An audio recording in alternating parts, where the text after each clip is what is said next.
Okay, we have a very full agenda today, so welcome to our county coordinator workshop. We will go ahead and get started. I'm sure we have a lot of people on today. I'm still expecting even more, so we will go ahead and kick things off with some housekeeping items, and then we'll dive right into it. So just a few things. This workshop is being recorded so that you are aware.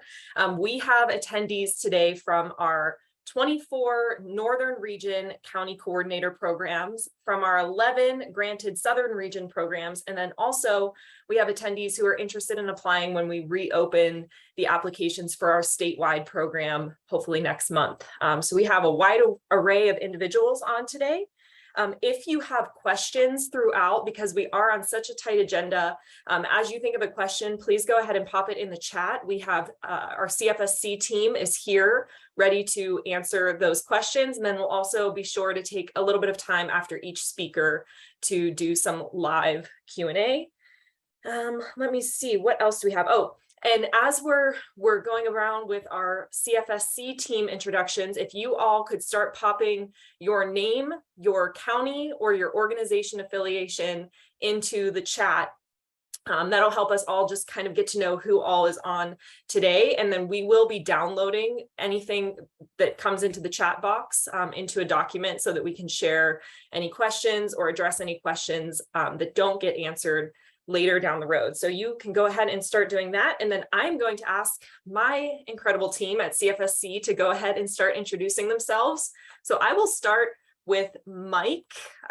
This is going to be a little bit difficult because there are so many people, but we'll kick it off with Mike Wilson. Good morning, everybody. Mike Wilson, Northern California Regional Coordinator for the California Fire Safe Council, and I see so many amazing people here. I love this group, and a couple new folks here who I haven't met yet, but one of my best friends in the world here joining as one of our new county coordinators. So great group of people. Looking forward to talking, and we'll pass it along. So I see Becca. Good morning, everyone. Welcome. Becca Joyner, Senior Grant Specialist with the California Fire Safe Council. I mostly oversee the federally funded grants at CFFC in the Southern California region. So happy to also answer any grant questions, anything like that y'all may have. Perfect. And then Nina. Hi, everyone. I'm Nina Evans. I am an Associate Grant Specialist here at CFFC, and I'm working with Julia on the County Coordinator project for the Southern California region. And I'm also assisting her with the upcoming application. So if you have any questions, please feel free to reach out to me. Thanks, Nina. She is my right-hand woman. She's amazing. You're so lucky to have her as your grant specialist, all you Southern region folks. Lara. Hey everybody, Lara Papiak, California Fire Safe Council, Communications and Outreach. I see a lot of familiar faces here, so excited, and I see lots of new faces. So really excited to be part of this effort and here to support you all however I can. Thanks, Lara. Dave. Hey everybody, good morning. Dave Farley, Senior Grant Specialist. I'm in charge mainly of the Defensible Space projects and our evacuation route program. I'm not on these calls very much, so I'm really looking forward to the conversation. Thanks, Dave. Sarah Niss.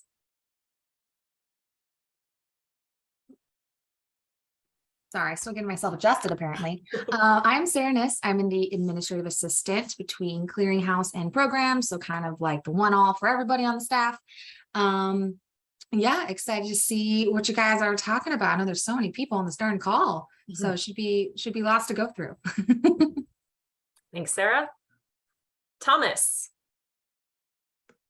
Hi, everyone. My name is Thomas Schumacher. I'm a staff grant specialist here with the California Fire Safe Council. I work with federal, state, and corporately funded grants, so a little bit of everything. Looking forward to meeting everyone and also learning about the County Coordinators Program. So welcome to all. Thanks, Thomas. Brittany. Good morning, everyone. Thank you for joining us today. Really exciting to get to know you all. My name is Brittany Munoz. I'm your Southern California Regional Coordinator. Thanks, Brittany. Brooke. Good morning, everyone. I am Brooke McAllister, the Central California Regional Coordinator. Nice to see everyone, and thanks all for being here so much. Felicia. Hello, I'm Felicia Dunn. I'm the executive assistant with the California Fire Safe Council. I've been hearing a lot about the county coordinators. So thanks, Julia, for putting this on today, and I'm excited to learn more. Thanks, Felicia. I see you have a sleepy assistant. I also have one of those. I do. Amber. Good morning, everyone. Amber Gardner, Clearinghouse Manager for the California Fire Safe Council. Excited for the conversation today. Thank you, Amber. I'm trying to see if there's anybody else on that I forgot. It's really hard to navigate through all these pages of people, not a bad problem to have. We might have some more CFSC team jumping on as we go through the day. So when I see them, I will be sure to introduce them. I'm now going to pass it over to Daniel Berlant. He is on with us from CAL FIRE. So Daniel, if you want to go ahead and share your screen, you should have those capabilities. So the county coordinator program is funded by CAL FIRE, and I'm so excited to have Daniel here just to talk about the program from CAL FIRE's perspective and some of their goals for the project. Yeah, well, good morning, everybody. A little overwhelming just to hear all the staff at the Fire Safe Council, but even more excited with how many counties are represented. As mentioned, this is a pilot program, one that we are very excited about, and really hope to learn more from you on how we can continue to make this a sustainable program, an ongoing program. I'll just mention right off the top, we are working very closely with the Fire Safe Council to provide continuing dollars to extend this program, expand it as well, so we can get a coordinator for every county that wants one, but really try to figure out how to make this sustainable. This was a pilot. The legislature allocated dollars to this program to really help us help you in your communities be that bridge, if you will, and be the glue amongst your FireWise communities, your various fire safe councils, your fire departments, your fire districts, and with us at CAL FIRE, really making sure we have a local resource for all of those stakeholders to stay on top of what's happening. Legislative change, regulatory change, funding opportunities are happening really at a lightning speed right now. So I don't want to bore you to death with a PowerPoint, but I am going to show you a few slides here that cover a couple things that just highlight what we're trying to accomplish here, and again what your role in all this is. Hopefully my screen is showing. So first off, the legislature created a special division within the Office of the State Fire Marshal, which is a component of CAL FIRE. In this past year, Assembly Bill 9 recognized that we needed to do more as a state to really focus our efforts on preparing communities. And so my division within the organization really is a centralization of a number of programs that CAL FIRE has long implemented, but added additional responsibilities, and again, put it all in one place to make sure that as crazy as it is today, in fact, there is smoke in my backyard with fires, and probably many of you are the same way. Obviously, we get very focused on wildfires, as we need to be, but my division year-round makes sure that we are continuing this good efforts. So just a quick snapshot of the various programs that we are responsible for, and the reason I showed this to you is not just to educate you on this new division, but these are many of the topics that we're hoping to continue to coordinate with you and educate with you and provide resources to help with your local organizations on these various topics.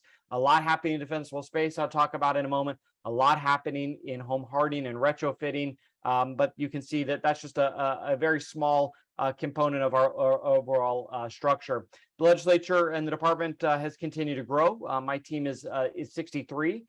In fact, we are working to have regional coordinators for local assistance across the state, battalion chiefs that are knowledgeable about the current CAL FIRE funding, knowledgeable about the current requirements that are coming down the pike and that are in existence. And we're really looking to marry them up with our county coordinator so that you have a contact within our department. Hopefully, many of you have strong contacts with our local units. And that is just as important here. But the big thing that's probably important to many of you is we do administer right now. We've got $350 million worth of open grants. The Fire Safe Council is acting as a clearinghouse for us and implementing a number of programs. Dave mentioned the Defensible Space Assistance Program, where we're actually providing financial assistance to help homeowners in need through a partnership and a joint powers authority with Cal OES. We're doing a similar thing for home hardening. So we'll have more discussions about that. It's a pilot program, but we are expanding that pilot. So in the future, we'll talk a little bit more about that. But I wanted to just briefly talk about the state's strategy when it comes to wildfire. Of course, our response end is critical, and we have really seen a significant increase. In fact, probably somewhere in the realm of 1,500 additional firefighter and support positions in this budget year, added additional fire equipment, all of which playing a major role in helping us keep our fires contained. This last week has really ramped up in conditions, but we have experienced a lot of wildfires that we've been able to hit hard. But focusing on wildfire resiliency is really kind of this three-phased approach. You can see the outer circle here on the screen is looking at our forests, helping ensure that our natural resources in our forest are healthy. We know that they are stressed, they are overgrown. There is significant beetle kill and even drought related tree mortality. And so really addressing the restoration of our forests and our ecosystem is that outer circle, again, that kind of larger landscape level. Then as we move down, we get into the wildland urban interface area, and this is where putting fuel breaks in between the forest and our urban areas, ensuring that we have adequate escape routes. And in future discussions, we'll talk more about that.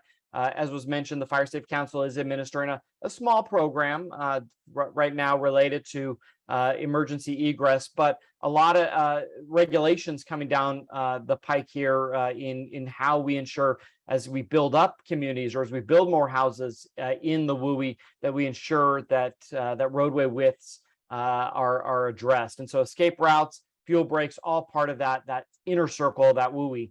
But then when we get down to the parcel level, the community level, that's where we're really focused on defensible space and home hardening.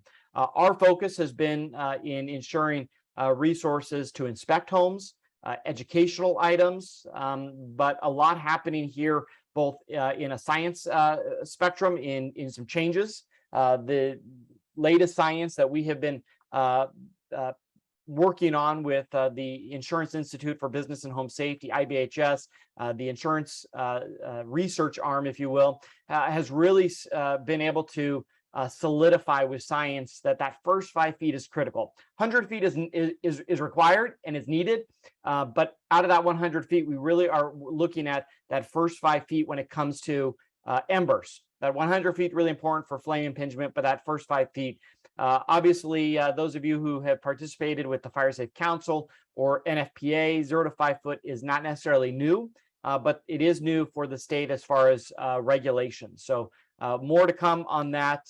But as I mentioned, in this focus, we're really trying to work on helping vulnerable populations with defensible space assistance programs, helping those who can't help themselves with financial assistance.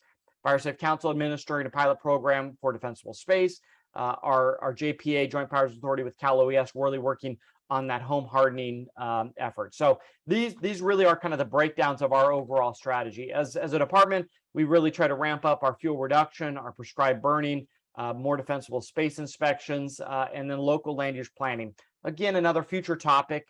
How do we make sure that as communities grow, as we address our need for housing and even affordable housing, how do we ensure that there's a balance between housing and wildfires?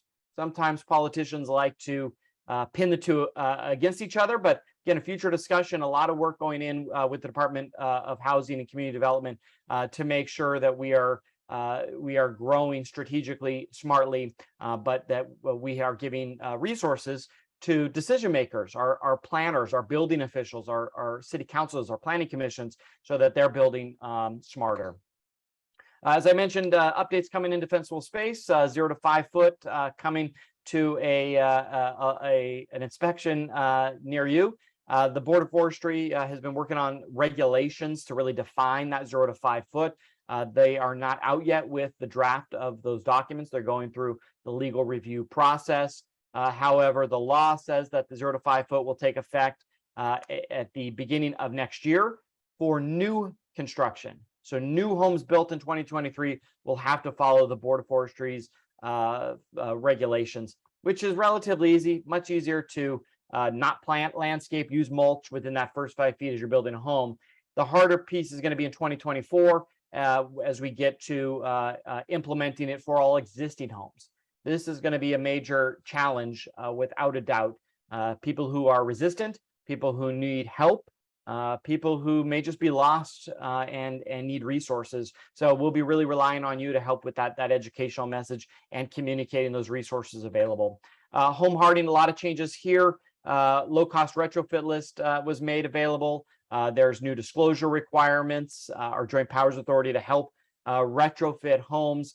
Again, I'm just kind of giving you a quick taste of what's out there, but a lot in this space, especially as our science has really shown that that if a home catches on fire in a wildfire, it's about 95% likely that it's going to be completely destroyed. So if we can ensure that there are retrofits, home construction materials that are added on to a home, if it's not built to the current code, the science shows that significantly will increase its survivability. So does defensible space, so does fire protection. There's a lot to it. It is a complex issue, but a lot more focus here on home hardening.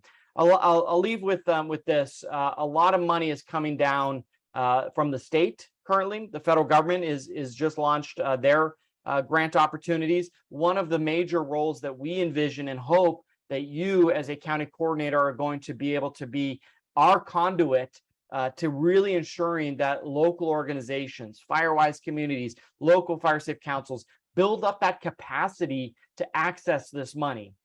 Sometimes it's just a matter of knowing what grants are open right now. What do you need to do? We've really tried to make our CAL FIRE wildfire prevention grants as easy as possible, no matching requirements, hopefully as easy of an application process as possible. But we really are hoping that you'll be a resource for your county stakeholders to help them be successful and competitive in our various grant programs.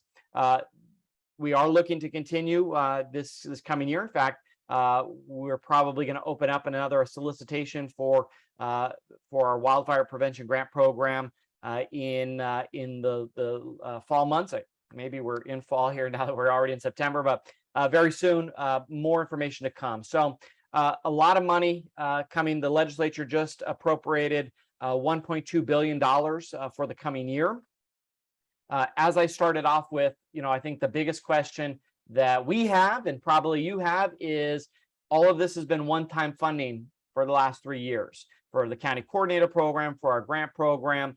We are really working hard to make this sustainable, to make this long-term. So thank you very much for your interest in this program. And I know my team who are not on today look forward for continuing opportunities to, again, talk with you, hear your concerns, but then also provide you with information that's happening at the state level so that you can provide it to your local stakeholders. And again, we really feel that this has been the missing link for a long time. And so again, I thank you.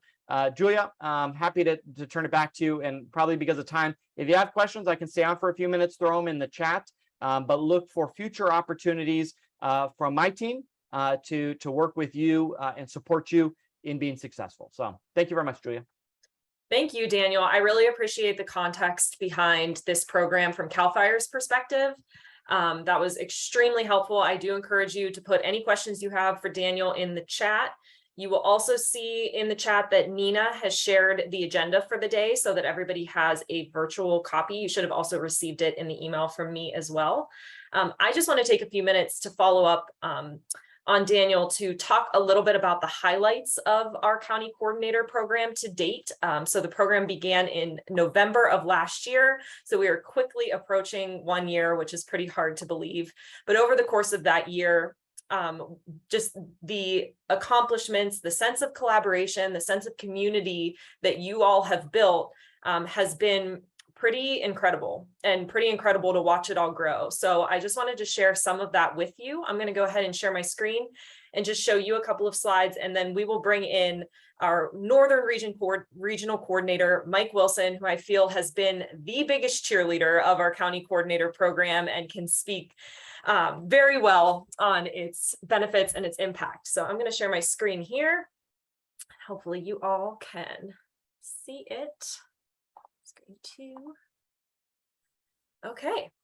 So I wanted to quickly share this map and just give you a visual of where all of our county coordinators are. So of course we have our 24 Northern Region coordinators up here in the tan color. And I will be sharing all of this with you as well following the workshop. So we have our 24 Northern Region coordinators. These are the group. This was the original group that was funded and began their projects in November. You all are well on your way. And then down here in CAL FIRE's Southern region, so this red line down the middle delineates the CAL FIRE region. So in CAL FIRE's Southern region, we have 11 county coordinator programs that are ready to get started any day. Thank you so much for your patience. I know everybody's chomping at the bit to get going down in the Southern region. So I'm happy to see a lot of you on today because I think that you'll be able to learn a lot from your Northern region counterparts and get an idea of maybe some of not only their successes, but some of the roadblocks that they've faced in reaching their goals and working through their work plan, which I think will be really helpful. So they got to be the guinea pigs and you all get to take all the lessons that they learned and put them into practice. And then we have 23 counties remaining to be funded. So as Daniel stated, our ultimate goal for this project is to fund any county that wants a county coordinator up to 58. So we will be reopening a new round of funding. We're calling it our statewide program because we funded the Northern region, the Southern region, and then we'll be reopening this statewide program for any counties who did not apply in the original round of funding to go ahead and apply and hopefully get their county coordinators in place. Let me see here. All right. And then this next slide are just some numbers that we were able to pull out of your progress reports and different reporting that you have given to us. So first I want to take a look at this map. So this map shows our Northern region where all the county coordinators are currently placed. And this map, all the orange on the map here represents the zip codes that you all have reported that you have worked in to date. So in the progress report, probably the question that made everybody groan the most was, list all the zip codes that you are currently working in. But this is a result of that question. So you can really see these counties up here up the middle have not yet been funded. These counties here along the edges and down south are the counties that have been funded. And you can see the spread of impact that our county coordinators have had across these populated areas and even not so populated areas. I mean, you look at Trinity County, their county coordinator has pretty much touched every square inch of that county at some point or another. Same with Humboldt County. So our counties are doing absolutely amazing work across a huge span of area. And I think this is even more impressive because of the sheer size of some of these northern counties and also the population level and the population disparities. So you have the high population dense cities, and then you have a lot of very rural area. So we're managing to touch all of it. And I think this map really shows a great visual. And the stars are, of course, where the county coordinators are headquartered. And then if you take a look at just some of these numbers, I'm not going to read them all to you, but over 16,000 community members have engaged with our county coordinators since November of last year. So in less than a year, 16,000 community engagements, over 1,000 wildfire mitigation groups have been engaged with. So I think that this number really speaks to the heart of this project. CAL FIRE cannot engage with thousands and thousands of wildfire mitigation groups. CFSC cannot engage with thousands of wildfire mitigation groups, but you all as county coordinators can, and you have. So it's really exciting to see some of this. And then I love this number. So 73 people employed relevant to the county coordinator grant. So of course, impacting our communities in that way as well. So I'm going to go ahead and stop sharing my screen. Again, this will be available to you following this presentation. Oh, and Nina also put it in the chat. Thank you. She's always on top of it. And then I'm going to pass it over to Mike Wilson so that he can talk a little bit about this program from a regional coordinator perspective. All right. Good morning, everybody, and thank you. And again, as I'm going to mirror my previous comments of what an extremely talented group of people in this room, and I'm so excited to see everybody here. Julia calls me the cheerleader. I call her the quarterback. I think she's done an amazing job making this program really move ahead and get that ball down the field. So great job, Julia. I was having a conversation with one of our county coordinators about this program, and it's really funny. If you ask an individual from the California Fire Safe Council, what is a Fire Safe Council? Even that definition can be somewhat challenging at times because they're so different as they are, throughout California, what they look like. Sometimes it's two neighbors working together. Sometimes it's an entire city or community full of people. But in any case, it's a grassroots organization getting up to really try to solve problems. And that's what the county coordinators program has done. And I in this discussion, there was an analogy, and that analogy was if who here, everybody will practice our computer skills by your reactions. Who here has watched reality TV and watched a cooking show where the most talented chefs in the world are brought in and given a very limited budget and given really weird products, and they have to come up with something extremely creative and very, very exciting that the judges will taste and determine if it's going to be a hit or not. Well, that's what the county coordinators program is. We provided a limited budget. We really haven't given direction on what this is going to look like when you create a county coordinator, but you have created the most desirable dishes in the world through each of these counties that have the programs. And they're so different. And it's based on the culture and the expertise and the folks, the talent that's working together to create these programs. In our county coordinator programs, from the perspective of the regional coordinators, we are outreach and program building people. We go out and we try to be hubs of communication to try to get people together to solve problems. And as we do this, the work has been challenging for counties or for regions that haven't had county coordinators yet. The regional coordinators are out there trying to do this individually. I am so blessed. I have 24 counties in my region that have county coordinators. And within those 24 counties, those folks all get together and they are like mentors for each other. They share each other's ideas. They share their thoughts and theories, and they work on trying to create programs that work at other places throughout the state. And it's amazing.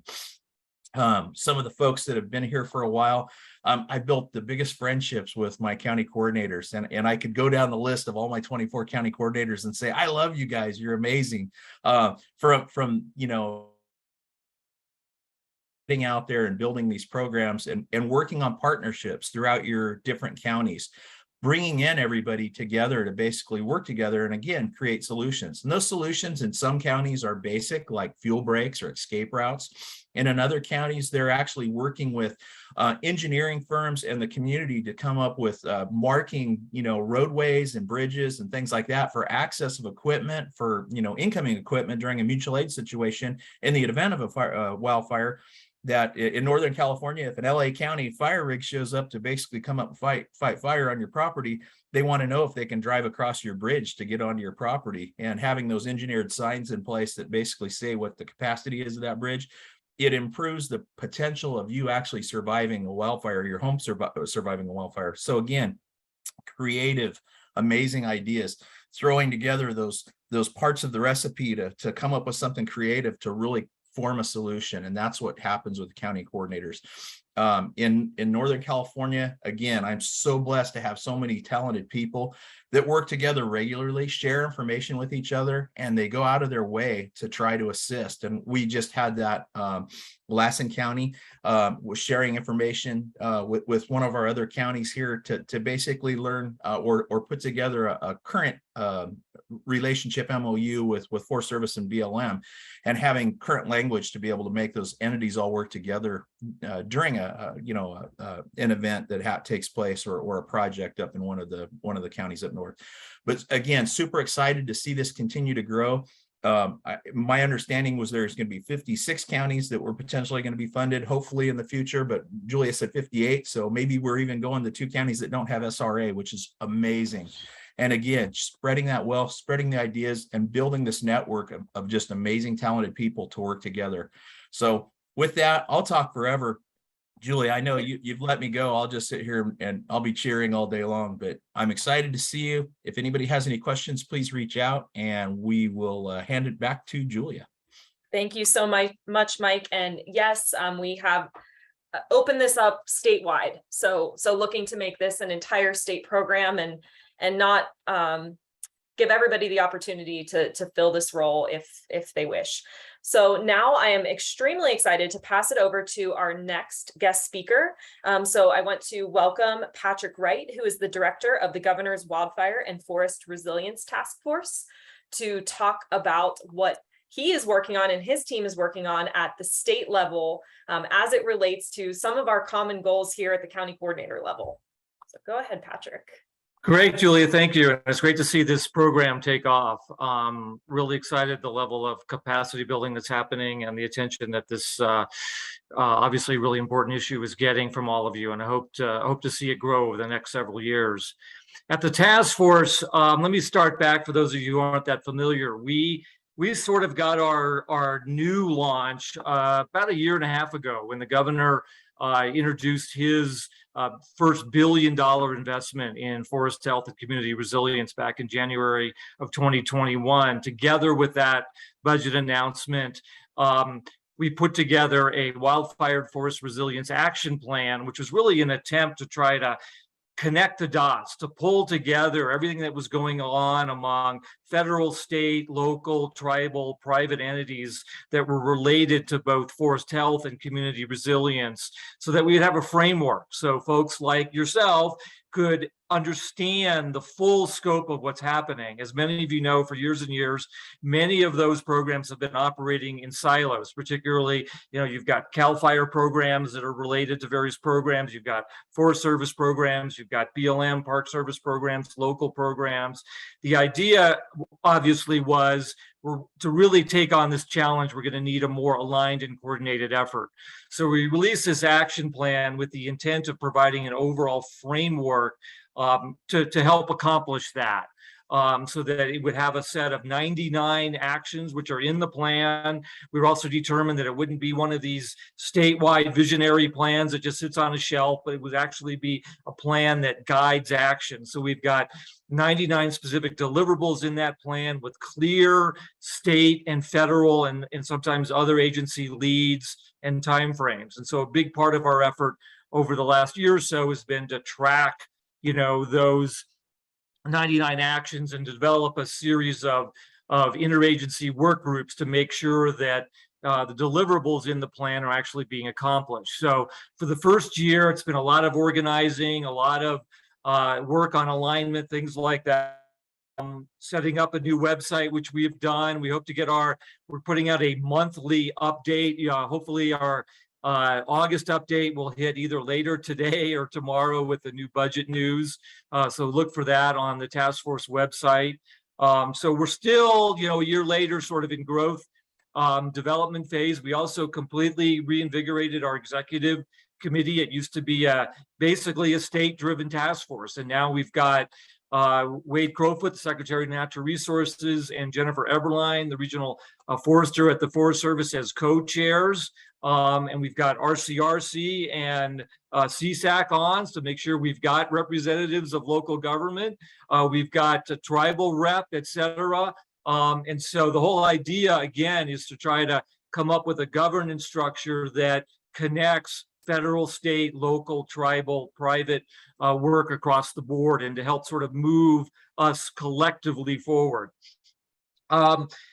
So again, sort of our initial emphasis was just getting organized and tracking the 99 actions. As we got into things, though, we realized that it was more, obviously, to help protect communities, to help improve the health of our forest. It's more than just checking the box on 99 individual actions. It's developing comprehensive sets of strategies that move us forward. So we developed sort of this informal approach that we call our roadmap to 1 million acres, 1 million acres being the target for forest health treatments that the governor and the Forest Service have agreed to.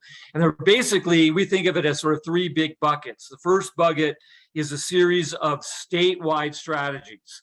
to try to align the agencies. The first one out the chute that came several months ago was an interagency strategy for prescribed fire, to try to knit together the prescribed fire activities of federal, state, local, private entities, sets an ambitious, but we think achievable target of 400,000 acres of prescribed fire by 2025. It lays out a series of constraints and barriers, everything from workforce issues to liability issues, et cetera. But it's really meant to move a coalition of agencies forward on prescribed fire in a way that's much more connected than having each of those entities work in silos. So that was the first one out the door. We have other statewide strategies that are under development. We've got one for reforestation. This is a classic example, again, of alignment where up until now you've had the Forest Service, you've had private entities, you've had CAL FIRE, all developing their own seed banks, their own cone collections, their own nurseries.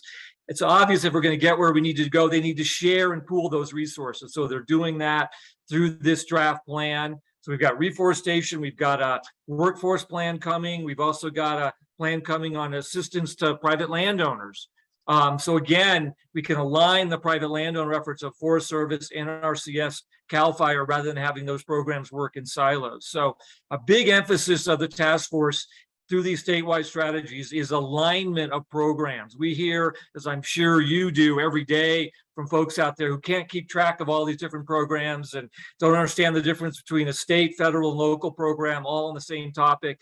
This is an attempt to try to at least align many of those programs. So that's a major effort. Second major effort, which is proving to be much more challenging than we anticipated, is simply tracking the amount of work that's getting done, particularly the amount of acres that are being treated throughout the state. Unfortunately, like everything else, you've got a couple different federal systems, a Forest Service system, an interior system, you've got a CAL FIRE system, you've got local systems.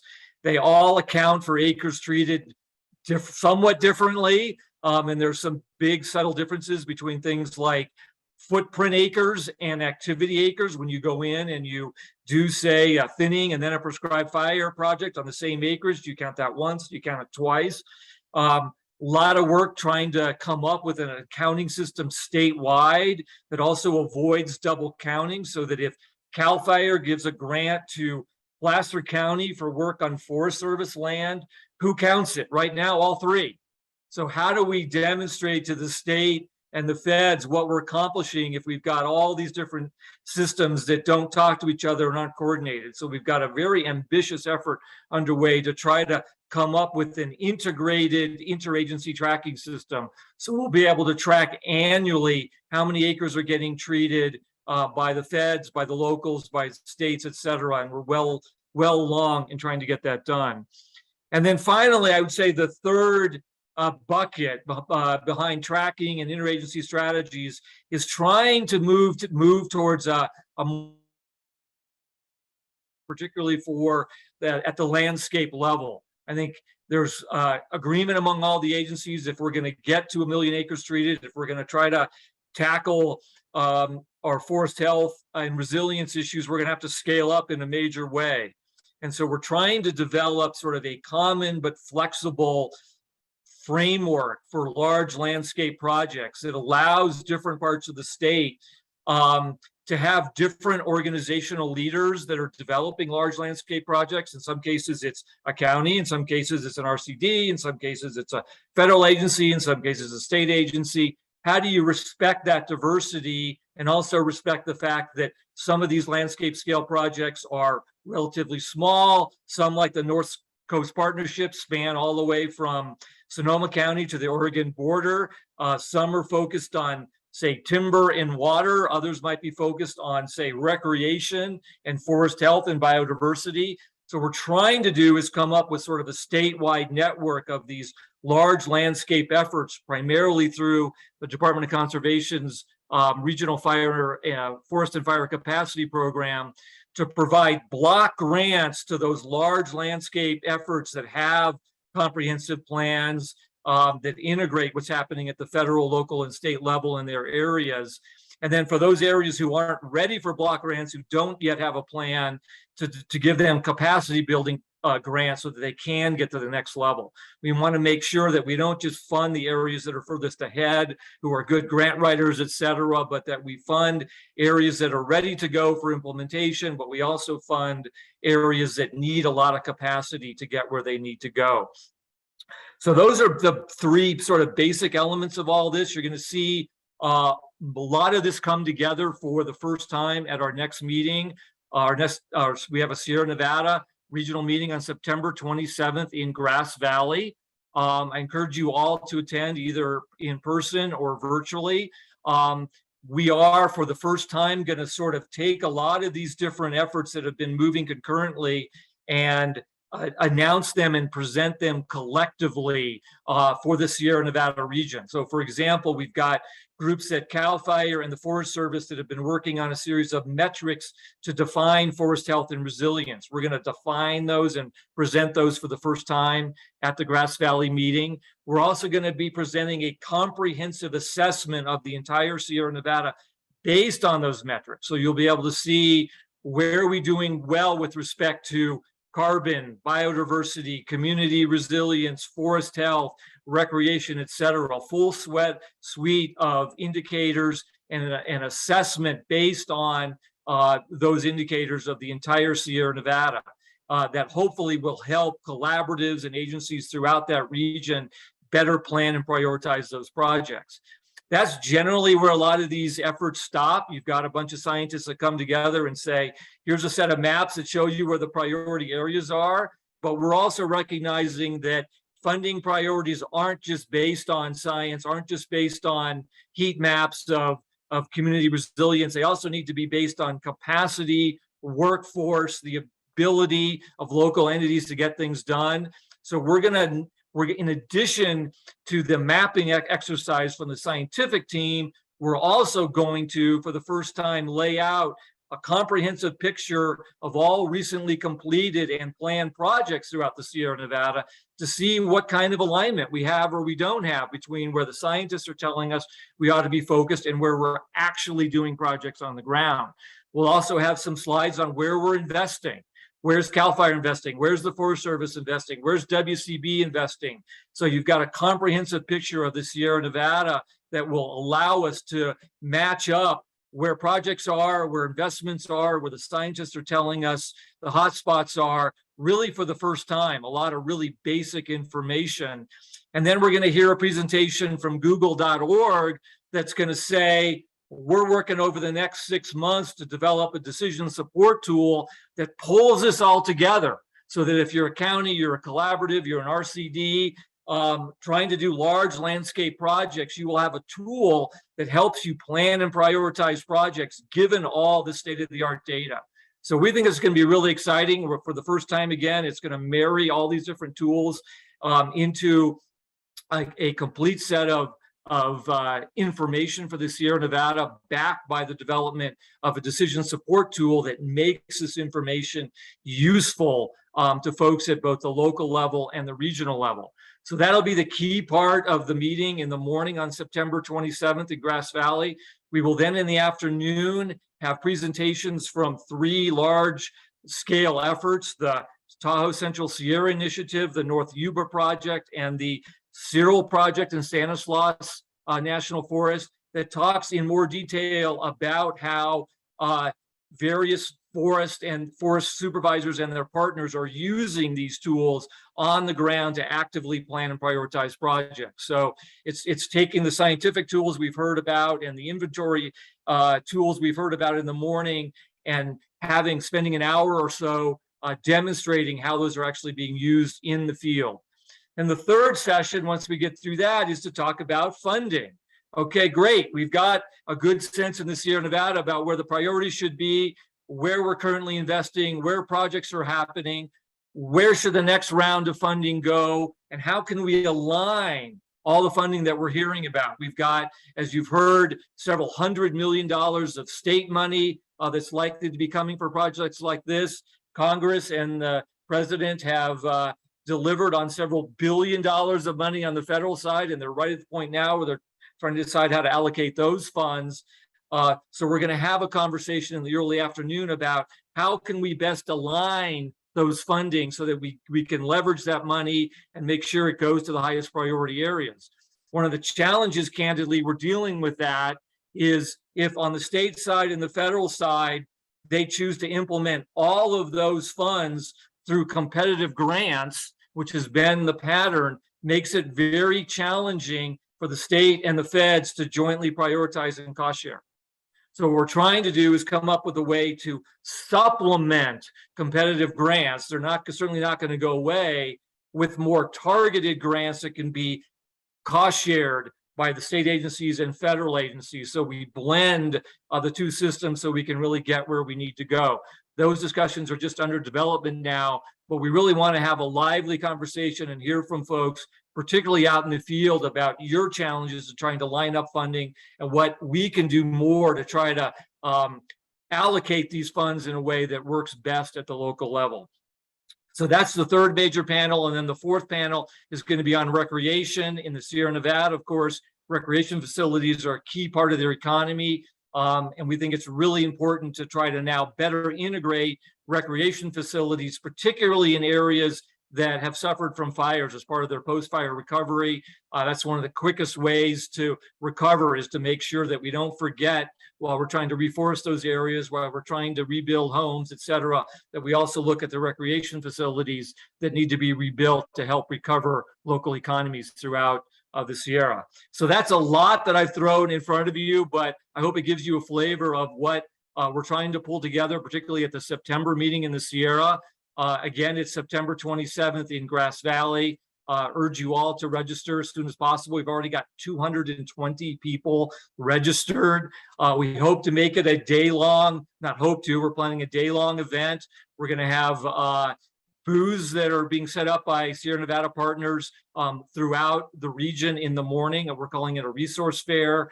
We're going to then have the meeting in the morning, food trucks for everybody at lunch, the afternoon sessions, a reception and cocktail hour, and then we're going to have a forest and fire film festival put on by Circle in the evening. They're one of our co-sponsors, and we're really excited to do that. And then a series of tours the next day. So it's a full day and a half of events, activities, discussions, all focused on how do we better plan and prioritize projects, particularly at the large landscape level. So that's the Sierra Nevada focus. We will then try to do something similar in Southern California in January, in the Central Coast in May, then we'll go back up to the North Coast in the fall. We really want to get the task force out there into the regions to hear directly from you and others about what's working, what's not working, and in particular, how we can better align the efforts of state, federal, local, tribal efforts to get us where we want to be. That's really the key role of the task force, is aligning as much as possible these various efforts. And of course, as county coordinators, that's a big part of your job, is to try to figure out the county level, how do we align all these different state, federal programs that are out there that are potentially available to counties, but can be really challenging to even keep track of, much less try to align and integrate. So definitely welcome your ideas in the months ahead about how we can do a better job of helping you make sense of all the different efforts that are happening at the state and federal level, the task force level, to allow you to do your job better. So let me stop there. I've thrown a lot at you, but certainly happy to answer any questions you have. Absolutely. We can take a few minutes to go ahead and have you ask some questions while we have Patrick here. Thank you so much. I think that this was just the perfect way to be able to align. I think that's might be the theme word of the day, to be able to align what we're doing at the very local or regionalized level to what you're doing at the state level, and really be conduits of information for each other. I definitely encourage you to lean on our county coordinators as you're seeking information, because they really are the experts of their county. They understand their county as well as anyone. So thank you so much, Patrick. And then go ahead. We do have time for a few questions.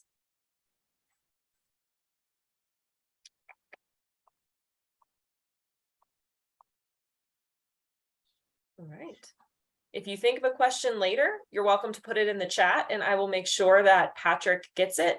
Also, Dan Turner from San Luis Obispo asks, what is the task force doing for research and college education?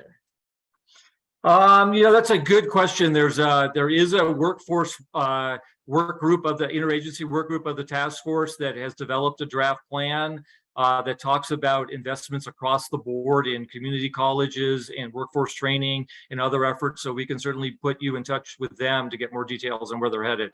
But we're acutely aware that, while it's great to have all the money that we're talking about, without the workforce, we're not going to get where we need to be.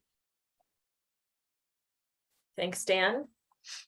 Anybody else? And perhaps I could ask you, Julie, if you haven't already, to get out to the group. I can certainly send you, or you can make available to them the draft agenda and registration information for the meeting. Again, we have both in-person and virtual opportunities. Love for you guys to tune in or be there so that we can hear directly from you. You guys are probably some of the best audiences for us, because you hear every day from folks on the ground, what's working and what's not working, have questions. So I definitely would like to follow up with Julie on how we can set up a regular way to communicate and connect. But certainly it'll help you better. It'll help you better inform your folks, the more you're aware of where the task force is going. So hopefully, again, you can be part of that meeting. Yeah, Nina and Amber both dropped the link to register in the chat, and then I will also follow up with everybody after the meeting with any registration links and information. I certainly encourage you to attend, and I love the idea of setting up some sort of regular communication just so that we can all be coordinated in our efforts moving forward and make sure that our county coordinators are moving in the direction that the state is also moving, and vice versa. So I think it'll be a great partnership. So thank you so much for joining us. Again, if anybody thinks of, we have one last question that we'll sneak in. So just to clarify, the task force will eventually make its way up to the far northern region. Yeah, we got some, let's say, some eyebrows raised when we had our North Coast meeting in Santa Rosa. But that, was doing we deferred to the locals, and that's where the leadership up there wanted to do the first meeting. So certainly when we go back up to the North Coast in next fall, we'll try to go up quite a bit further north so that we hear directly from folks in Klamath, Humboldt, Mendocino areas. So yes, thank you for that. Perfect. And I think a lot of this will come together as we continue our conversation today, talking about tracking data. This is something that we continue to go back and forth on at CFSC. We continue to talk with our county coordinators. So how are we all on the same page when it comes to tracking our data? So as you can see, this is a problem across the state and something that we all need to work towards trying to better align our data tracking system. So we will definitely be touching on that later as well. All right. Okay, thank you, Julia. Thank you so much, Patrick. Okay. Oops. So let's go ahead and move on into the meat of our day, which is our project updates from our Northern Region County coordinators.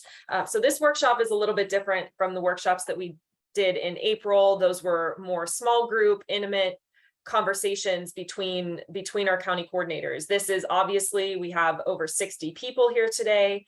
So I do want to make sure that we're cognizant of time and our agenda. So I had sent you all the 24 Northern Region County coordinators. You all got a few prompts from me, and we're told to prepare for about 3 minutes of project updates. I know it's not very long for all that you've been doing. So if you could just focus on something that you have done since our April workshop, since we last got together. So either major accomplishments, roadblocks experienced, lessons learned, upcoming goals or opportunities, or maybe even a question that you have for the group. Maybe it's an issue that you run up against that you'd like to do a little bit of brainstorming with the group. So we're going to do our best to get through this. So I know Callie Jane was on the call from Butte Fire Safe Council, and she actually has to leave at 10 o'clock. So we are going to go ahead and get started with Callie Jane, and then I will just run through the list and we can get some updates from you all. All right. Hello, everyone. Super strong work. I'm excited to hear what's coming up with Patrick on the 27th. That sounds lovely. So hopefully we'll see some of each other there. From Butte County Fire Safe Council's standpoint, as data tracking, we are trying to build a customer resource management database through Salesforce, and it's taken us about 6 months to spec out all of the GIS plugins and marketing software plugins and all the components. We're novices at understanding this technology. And so we are at the point where we're going to begin the journey building it. And it's costing around $50,000. So that's going to be big in that we can have field coordinators out with their phones, gathering their parcels, shape files and other data, whether it's for chipping or field breaks, that will go directly into the GIS database. And then the details about like landowner name, address, all of that will go into the CRM, and then we can generate emails or letters or other types of things for them. So that's where our biggest emphasis is right now in kind of trying to change the tide and how we track acres and data. And then from the fund side, we have updated on our website the grazing website for the grazing festival and other information like local grazers. So that's just a nice model for any of the other counties who are trying to get into grazing. And then we also did 2 really interesting videos in working with a contractor who had drone footage ahead of time. And so those show pre and post fuels reduction at a really high level. And then we also worked with some community members on the tow chain flyer concept that we had heard here in Butte when we had our Fire Safe Council meeting. And so lots of little things in that nature. But the biggest of all is that Wildfire Ready Raccoon, for those of you who have seen him, is now available for any of you to adopt. So we have the paperwork for him as to what the use agreement is, things like he can only be seen with his head on in public.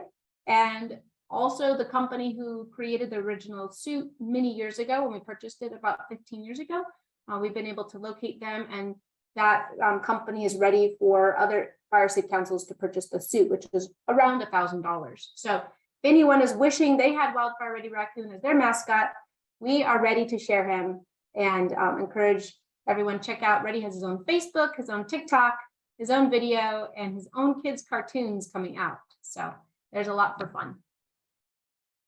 That might be the most exciting part of our whole meeting, Kelly Jane. Thank you. I definitely encourage you all to reach out to Kelly Jane. So I am going to also share, following this meeting, share our county coordinator contact list with you all. I've shared it before. We have some updates to it. We have some new faces that have joined us.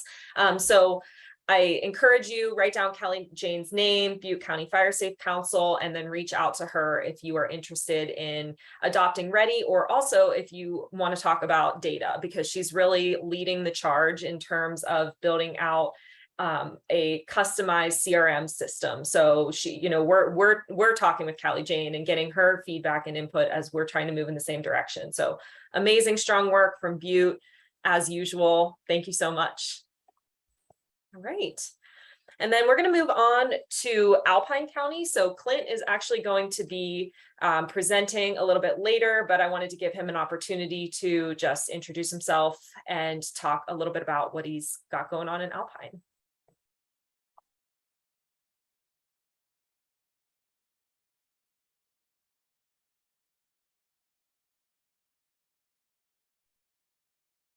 Okay, Clint might have tuned out for a few minutes, but we are going to be hearing from him down the road here today, I believe at 11 o'clock. So we will come back to him.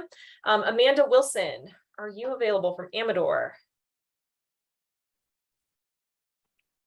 Yeah, hi, Amanda Watson from Amador RCD and Amador Fire Safe Council. We have been doing really great in Amador with our Firewise communities. And I think that's one thing that we're really excited about. And this program has helped us partner with AFPD and their staff. Our Firewise community program is really growing. And we also were able to get a grant from CAL FIRE that allows us to do planning with the Firewise communities for community field breaks. And I really appreciated the conversation earlier talking about, you know, we have in the past, the Fire Safe Council has had a great group of volunteers that, you know, have worked with CAL FIRE to come up with strategically placed fuel breaks. But now with the engagement of the community so in our area really fierce, which is great. And we're still, this coordinator funding could not come at a better time, because really trying to manage that even now with the more staff we have is quite a challenge, but a great challenge to have. So we're excited for that. But the thing that I really appreciated was the conversation about, you know, the strategic aspect is not the only aspect we have to consider. You know, we have to consider, you know, the community engagement and all of that. That's something that this funding has allowed us to do, and really be engaged with the community. Our next step is going to be updating our out-of-date CWPP for the whole county. So that's going to be our next big step. And also we have some great mapping that has not been kind of roped into, you know, everything, and not been, you know, made really accessible, but we have the data. So that's another next step of ours, which I really appreciated Alpine's presentation at our meeting yesterday. Really excited about kind of trying to figure out how to make the mapping we use more accessible to our partners. So those are kind of some of our next steps, but the growing FireWise communities has been kind of our crowning achievement that we've really liked, because it's just very different from what the Fire Safe Council has done our Fire Safe Council has done in the past. So that's my update. Thank you so much, Amanda. Appreciate it. If anybody again has any questions, wants to connect, I will definitely share the contact sheet. So we are going to move on to Aaron Babcock out of Del Norte. Okay, you can hear me. Yeah, so we have been pretty busy. I should say I have been pretty busy, because Del Norte County has a staff of 1, and that's me.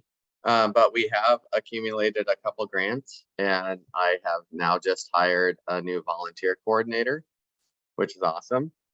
And within that grant, we are going to be working on a couple of different communities that are in the WUI area, trying to get community involvement, and actually getting stuff done too, not just like setting up meetings and educational stuff. I mean, we're still going to do that, but we're actually like moving forward. So I'm hoping that this will be a catalyst to like build more opportunities like this in other areas of the county. So it's kind of like a pilot program, kind of like what the county coordinator thing is with the Fire Safe Council. So I'm excited about it, and it's going to be a huge load off of my plate to have somebody that can deal with the volunteers and the meetings and stuff, and then I can like actually like spend time like gaining traction on funding and outreach with different communities, because like I said, it's just me and the whole county. So that's been awesome.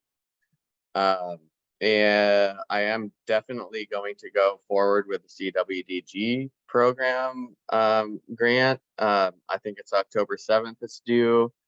One of the questions I would have, if anybody has any, we're a small organization, while we might get awarded the funds, how like cash flow is an issue for the Del Norte Fire Safe Council. It's just like we only have so much cash in the bank. I'm like starting a new website. We're hopefully going to get some volunteer or some donations and things like that to like raise some like unrestricted funds. But if we go after like a really huge grant, having a 90-day reimbursement time is hard. So that's kind of like one of the roadblocks that I would love to figure out. And yeah, we're just continuing to try to keep pushing forward. I think that we've got a lot of momentum. The communities are really involved and ready to do what they need to do, but it's you know, the funding and the cash flow issue is a little bit tough for us. Does anybody have any feedback for Aaron about how they've overcome a similar issue?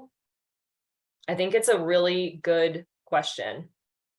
Right now, our grants are about, like, we have 100K in grants, which is small compared to like maybe some other counties, but we also are a small county. But with the CWDG grant, like, I am looking at like going big and working with a lot of different partners. I don't know if, like, you know, if we say like the OES or another fire department might want to like front the money, but it's a hard, I don't want to overextend myself, right? And so if I think you can get an advance through a federal grant, but I'm not sure how easy that is. So Alex from Nevada County asked if you could potentially get a line of credit. So when she worked in the nonprofit industry, they had a line of credit secured by the grants that they've been awarded. So that might be something. Amanda Watson said she would suggest a partner serving as a fiscal sponsor. Yeah, I'm seeing these as they come in. That's helpful. I was wondering if anybody knew, like, within a federal grant, like, is that a thing that you can reasonably do as far as like just putting in like, hey, we need like basically a line of credit off the grant that we're already rewarded so that we can pay our people. Yeah, it looks like quite a few people utilize that strategy. Okay. So that might be something to connect with Alex and Amelia and talk a little bit more in depth. CAL FIRE does advances, but even with advances, Amanda points out, it can be, the timing thing can even be challenging. So, you know, we're receiving advance payments as well, and there still can be some challenges to work through. So having a backup plan might be a good option. Sure. Okay. Well, otherwise, yeah, Del Norte Fire Safe Council is doing good work. We're continuing to move forward, and I'm rebuilding the program. We've got a lot of things going on involving the community, and we got a couple of grants that are gonna hopefully protect people for next year. So fingers crossed that this east wind that we're having today doesn't erupt into a huge fire. Thank you so much, Aaron. And Aaron's definitely not giving himself enough credit for bringing life back to Del Norte Fire Safe Council. I really commend you for, I know all the hard work you've done to get it back up off the ground and running. So thank you so much for your efforts there. It's nice to see life back in Del Norte Fire Safe Council. Thank you, Julie. And then we're going to move on to Maya Davis from El Dorado. Thanks, Julia. Good morning, everybody. I would just like to focus on a major accomplishment. It might sound kind of small, but in my opinion, I think it's really critical. Some background on El Dorado County is it's a very active county with respect to wildfire preparedness and mitigation. We have 28 associate fire safe councils in addition to a fire safe council that covers county concerns in general. We have an emergency forest recovery team pilot effort for the Caldor fire. And in addition to all of that, we've got fire mitigation work that's been going on in the county for decades, really. There's a lot going on. We're very busy. Because we have so many fire safe councils, a lot of the mitigation projects are driven from the community level, and there's no real procedure to report or communicate that information to the county. And because they are community members that plan the projects, acquire funding for the projects, they rely heavily on the RCD in the area to implement and manage the project. So what was happening was the RCD was involved with a lot of this work, but the county was kind of being left behind. And that was one of the reasons why they wanted to participate in this program, the Fire Safe Coordinator Program, was to try to coordinate the efforts county-wide and have basically develop a county-wide strategy. So what this position has allowed for is the county and the RCD are now meeting regularly to talk about all the efforts going on in the county. And that is, you know, the county's forming a new office, what projects does the RCD have planned, what's going on with the fire safe councils. And it's really just a huge step toward aligning the mission of the county and the RCD and the fire safe councils toward a really holistic fire preparedness and resilience strategy. So it's been really neat to be a part of that, and I'm learning a lot as we go as well. It's pretty fun. Thank you, Maya. El Dorado County is definitely unique and challenging for the sheer number of fire safe councils that you have. It's great. We love to see it, of course, but getting everybody to align and communicate is quite an undertaking. Maya is one of our newer county coordinators. She joined us actually after the April workshop that we held in El Dorado County, which is a little bit of a bummer, but she's just hit the ground running and done a lot of great work in the county. So her contact information will be updated on the new sheet as well. All right, so let's go to Allie from Humboldt County. Okay. Oh, hi everybody. As soon as I get my video back on. So we have a great already county fire safe council that is put in by our board of supervisors. So in actual response to the previous speaker, it's been great for the smaller fire safe councils to each have a seat, as well as other stakeholders in our Humboldt County Fire Safe Council. And when we got the county coordinator funding, we broke into a team of 4. So there's 2 that are from the Natural Resources Division of Humboldt County that do the Fire Safe Council work and help write grants for other fire safe councils. And there are 2 of us that came and had been sitting on the fire safe council as smaller fire safe council people. So I represent the Humboldt County Fire Safe Council today as the county coordinator, but I've had decades of experience being at the helm of a small fire safe council. And so I just want to really promote that type of structure, because it's really worked to have all the fire safe councils sit at a table with basically the county one. Anyways, some of our major accomplishments have been, since we've gotten this funding, is really building a lot of support in 2 critical areas that are probably our most fire prone areas. And one is in the southern Humboldt area, where we have gotten a lot of the smaller towns meetings and Firewise communities started, and one is in the eastern part of the county in the Willow Creek County area, where fire is happening right now with I think it's called the fire, now I can't remember what it's called, but the big fire complex that's really downtown Willow Creek. And so we've been doing a lot of work there. That has been amazing, building all that capacity in the last 6 months. We've also raised, on the Lower Mattole Fire Safe Council, we raised $10,000, $7,000, which came from the community to purchase and distribute an alternative communication system. The Lower Mattole is so remote that we have had many power failures and phone failures, and even internet or cell phone failures. So in an emergency, in an area where we also have a lot of earthquakes in the wintertime or in any time of year, we wanted to have an alternative communication system, and that is through our neighborhood emergency service teams.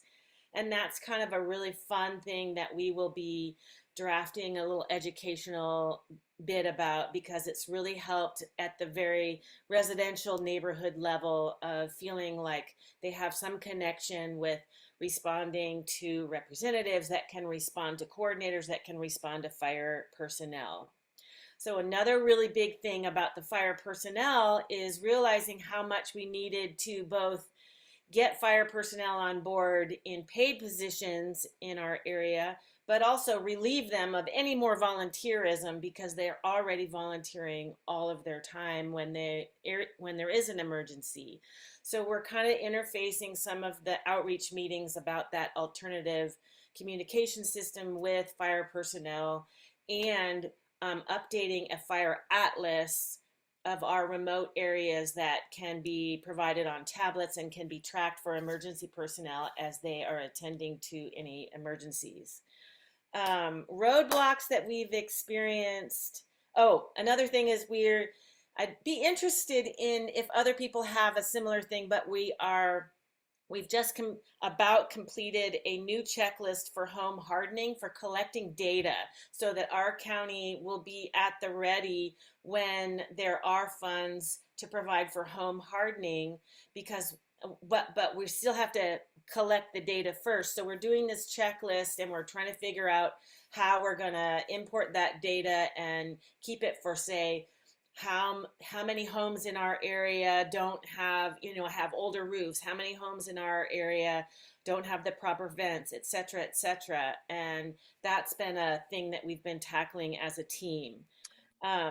So I think sorry, not to interrupt you, but I think you're actually going to hear a little bit from Liam from Plumas County about some tools that might be able to help you with this question. So I'm going to plug Liam really quick. That's super. Obviously the roadblocks we've experienced are COVID. It's always a lot easier to kind of reach people in residential areas when you're actually meeting them face to face. And we've had some success with that now that COVID restrictions have relaxed. Uh-oh. I think, am I the only one that lost Allie, or we all? Okay. So because we're so crunched for time, we're going to go ahead and move on, and hopefully she can jump back on and join us. But we're going to move to Tammy from Lake County. Hello. So Lake County has been busy as usual. We've had a number of fires that, pull us away from the everyday blue sky work, but we're getting to it. We're still doing a lot of putting systems in place and trying to pull in all those silos that we've talked about from the beginning. In June, we had a Fire Safe Lake workshop where we brought together all the key players to move forward, and we had FactNet facilitate that. As a result, one result of that is that we had an interest in different individuals or organizations knowing about what the difference between a FireWise group and a Fire Safe Council were. So we decided to bring those 4 people together, and it turned out that we had to have 3 different meetings because we had so much interest in people wanting to know the facts about that and how to get one started. We're also continuing to work on our pilot projects here in Lake County. We have the home hardening pilot project and the Red Cross Adapt, which focuses on humanity, homelessness, and hunger. So we're trying to bring them into the picture. We're working, we have a new group that kind of is forming right now to go after one of the climate action grants. So it's Climate Action Lake is our new group. And so that, of course, involves fire. One of our main groups, our ad hoc risk reduction authority from our board of supervisors. We're working on a new reporting structure. Right now it's very cumbersome, long, over 2-hour meeting, everybody reports out. So we're looking at changing that up a little bit. our grants best fit team or meeting, we have had an employee move on. So we're trying to put it back on the groups and agencies that have been attending that meeting and giving input to our spreadsheet. And so that's kind of a challenge. Yesterday was her last day. So we're just starting this up, and next week will be our first meeting since then. So we're trying to make sure that that continues and stays strong. Our CWPP rollout, there are a couple of things set up. We have a government to government meeting next week, and then the beginning of October will be a public meeting about how that rollout structure looks. I'm always looking for AmeriCorps options and how we can get them to help with our different activities in Lake County. So we're looking at actually 2 different sources of AmeriCorps members or teams. And few events coming up in October. We have the National Night Out and Heroes Health and Safety Fair and Harvest Festival. And then my goal always too is to bring back our Neighbor Fest events that we had scheduled before COVID. And we had 42 of those scheduled, and we're not able to do those in the same manner that we had planned. So I still have them in my sights that we want to make those happen. I think that's kind of it from us. Thank you so much, Tammy.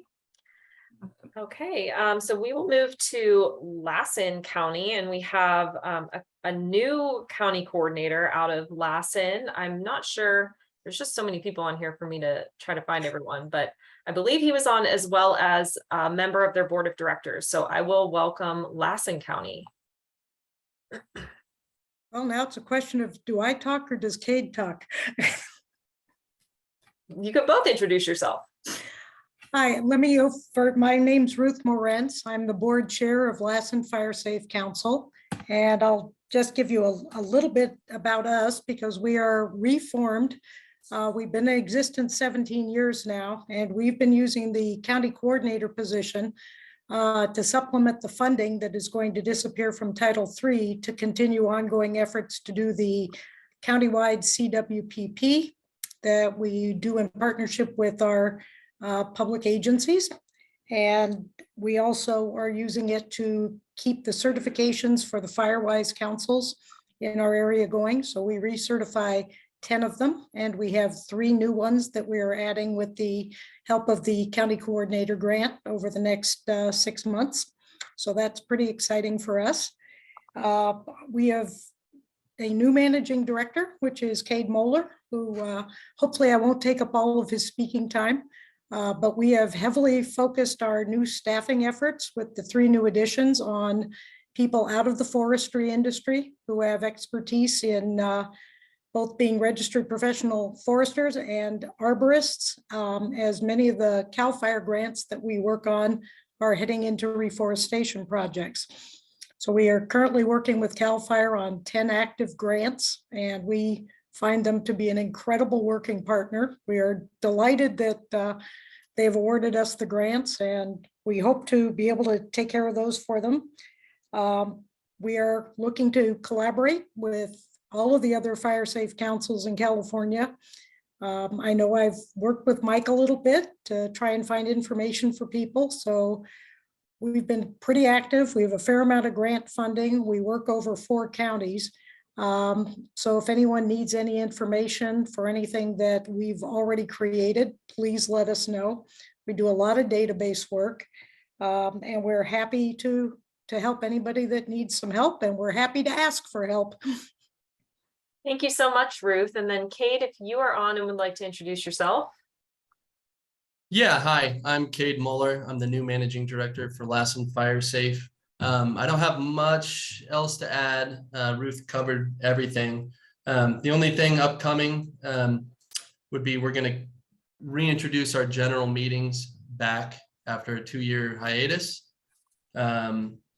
And then working towards the CWPP 2022 update, which is really important for our grant work and ranking projects to pursue. So nice to virtually meet everybody, and yeah, call or email with questions in regards to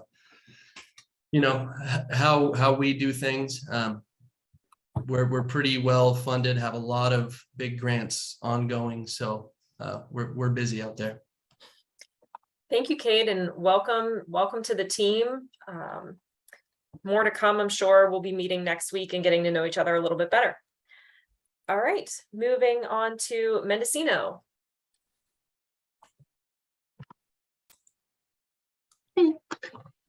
So we have a fresh round of CAL FIRE grants that we are working on getting off the ground. We'll also be managing the county's CAL FIRE grant. We've put on some nice successful events that have resulted in the forming of some neighborhood fire safe councils, so that's really fun. Our original work plan was to update the county CWPP, but that has been slow going. The county hasn't released the RFP for it, so we haven't really been able to get started on that, but we kind of jumped ahead of them with a different project where we are working on mapping all the different fuel reduction projects and wildfire mitigation projects going on in the county by all the different agencies. So I've been collecting a lot of information on that. The roadblock to that has mostly just been technical skills. So we got a grant to get me trained up in GIS to what extent feasible. I don't really know, but we're gonna find out.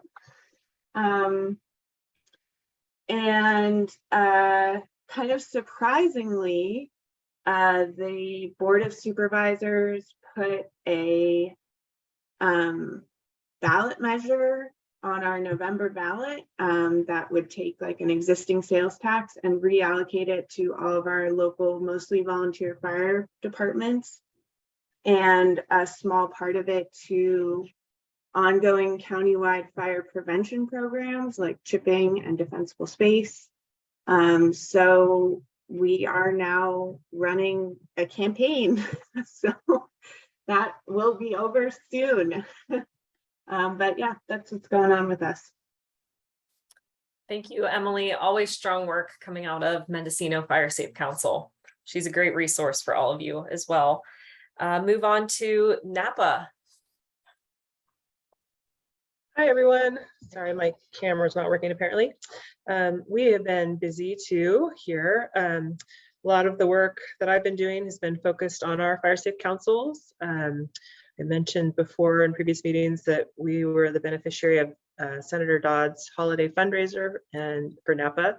And we have since been helping to disperse $1.2 million into 26 different projects for 16 fire safe councils.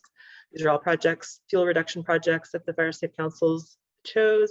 Some of them have been matched with other sources of funds or projects we were already working on for maximizing impact for those. It's been a big undertaking, but it's really provided a lot of great empowerment to the fire safe councils and some good visibility for the types of projects that people can do. What's the deal? Are they locked up? What's the problem? Okay. And we've also added, we've been working on trying to make sure that every part of Napa County, at least in the WUI, is represented by a fire safe council. So we've managed to add 3 new fire safe councils. They're off the ground and running and super engaged, which is exciting. There are 2 more pending, and then additional planned for a total. We're going to end up also with a total of 25 to 30 fire safe councils in Napa County, which is a lot, but we're also working to try to do regular meetings where the fire safe council leads can get some support and also hear about what everyone else is doing and keep up with each other. And then we worked with the Silverado Fire Safe Council to do a fire resources fair for Napa area. That was well attended. We had about 350 people and 30 different tables of vendors. Just those fire resources fairs seem to be a really great way to get the community out and get them engaged, and also even for the vendors to talk with each other. They seem to really appreciate that, the different people working in the fire prevention world. Lots of great resources spread around that way in person, which is exciting. We're also working on our countywide CWPP, trying to add additional projects to that, which has been a huge undertaking, bringing in more partnerships and or working on our existing partnerships, bringing in new partners and new community members with projects. So we're trying to create a geodatabase.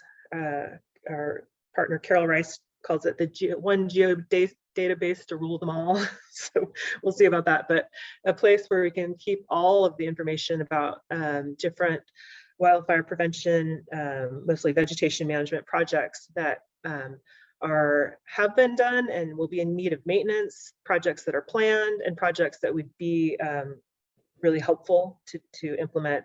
And then we can start to try to get an idea of what that would cost to implement those projects, and also for upkeep. And then also, it's not just projects that Napa Firewise is taking on, but also our partners.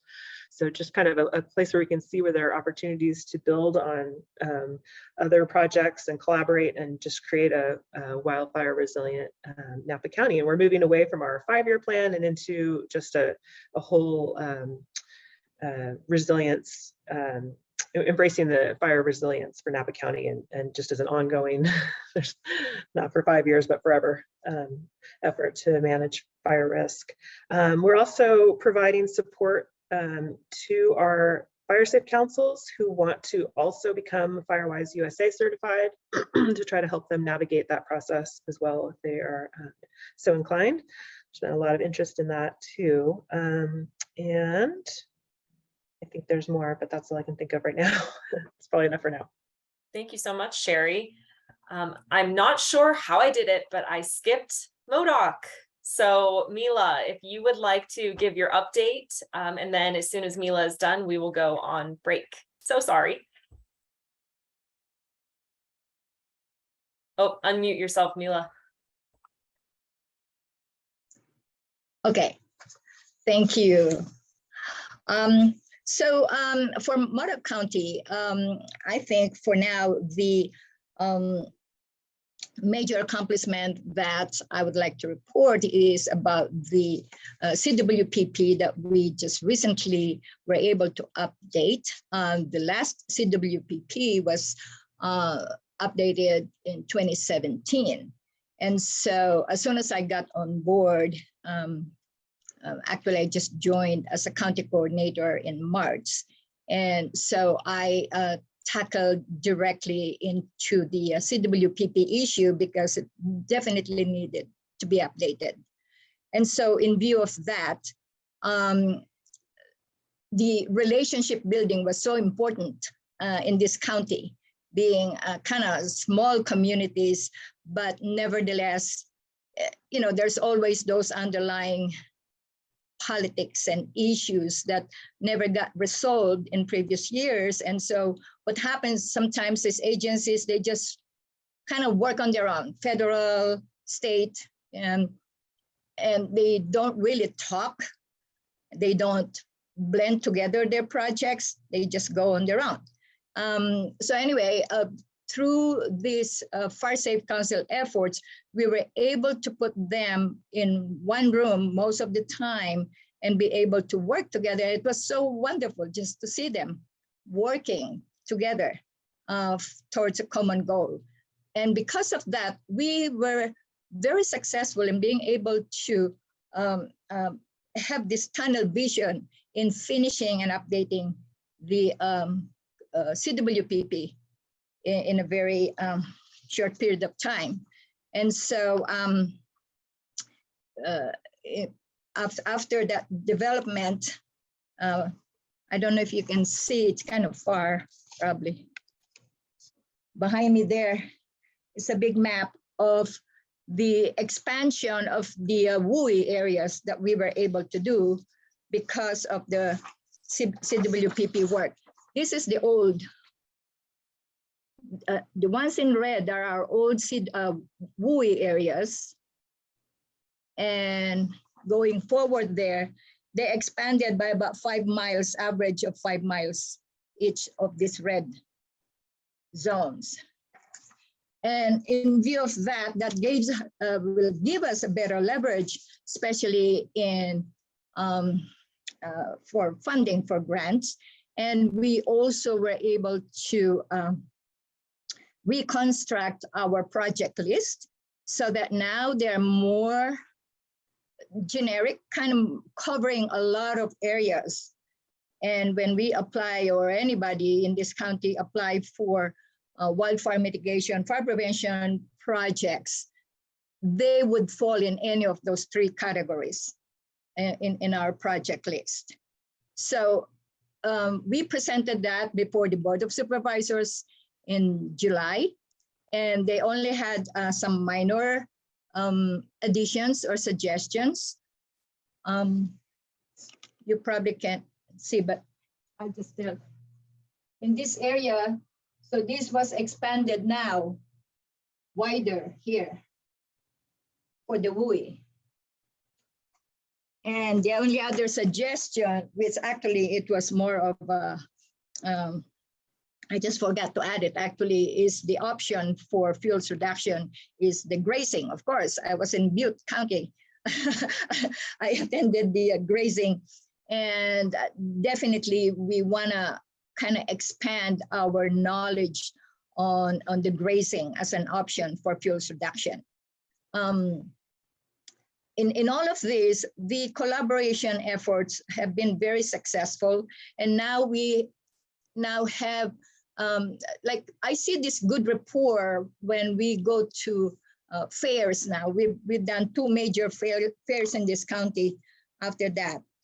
And I've seen this good rapport between the federal and state agencies, having their booths connected to each other, they're talking, they're eating together, they're laughing. Those are really good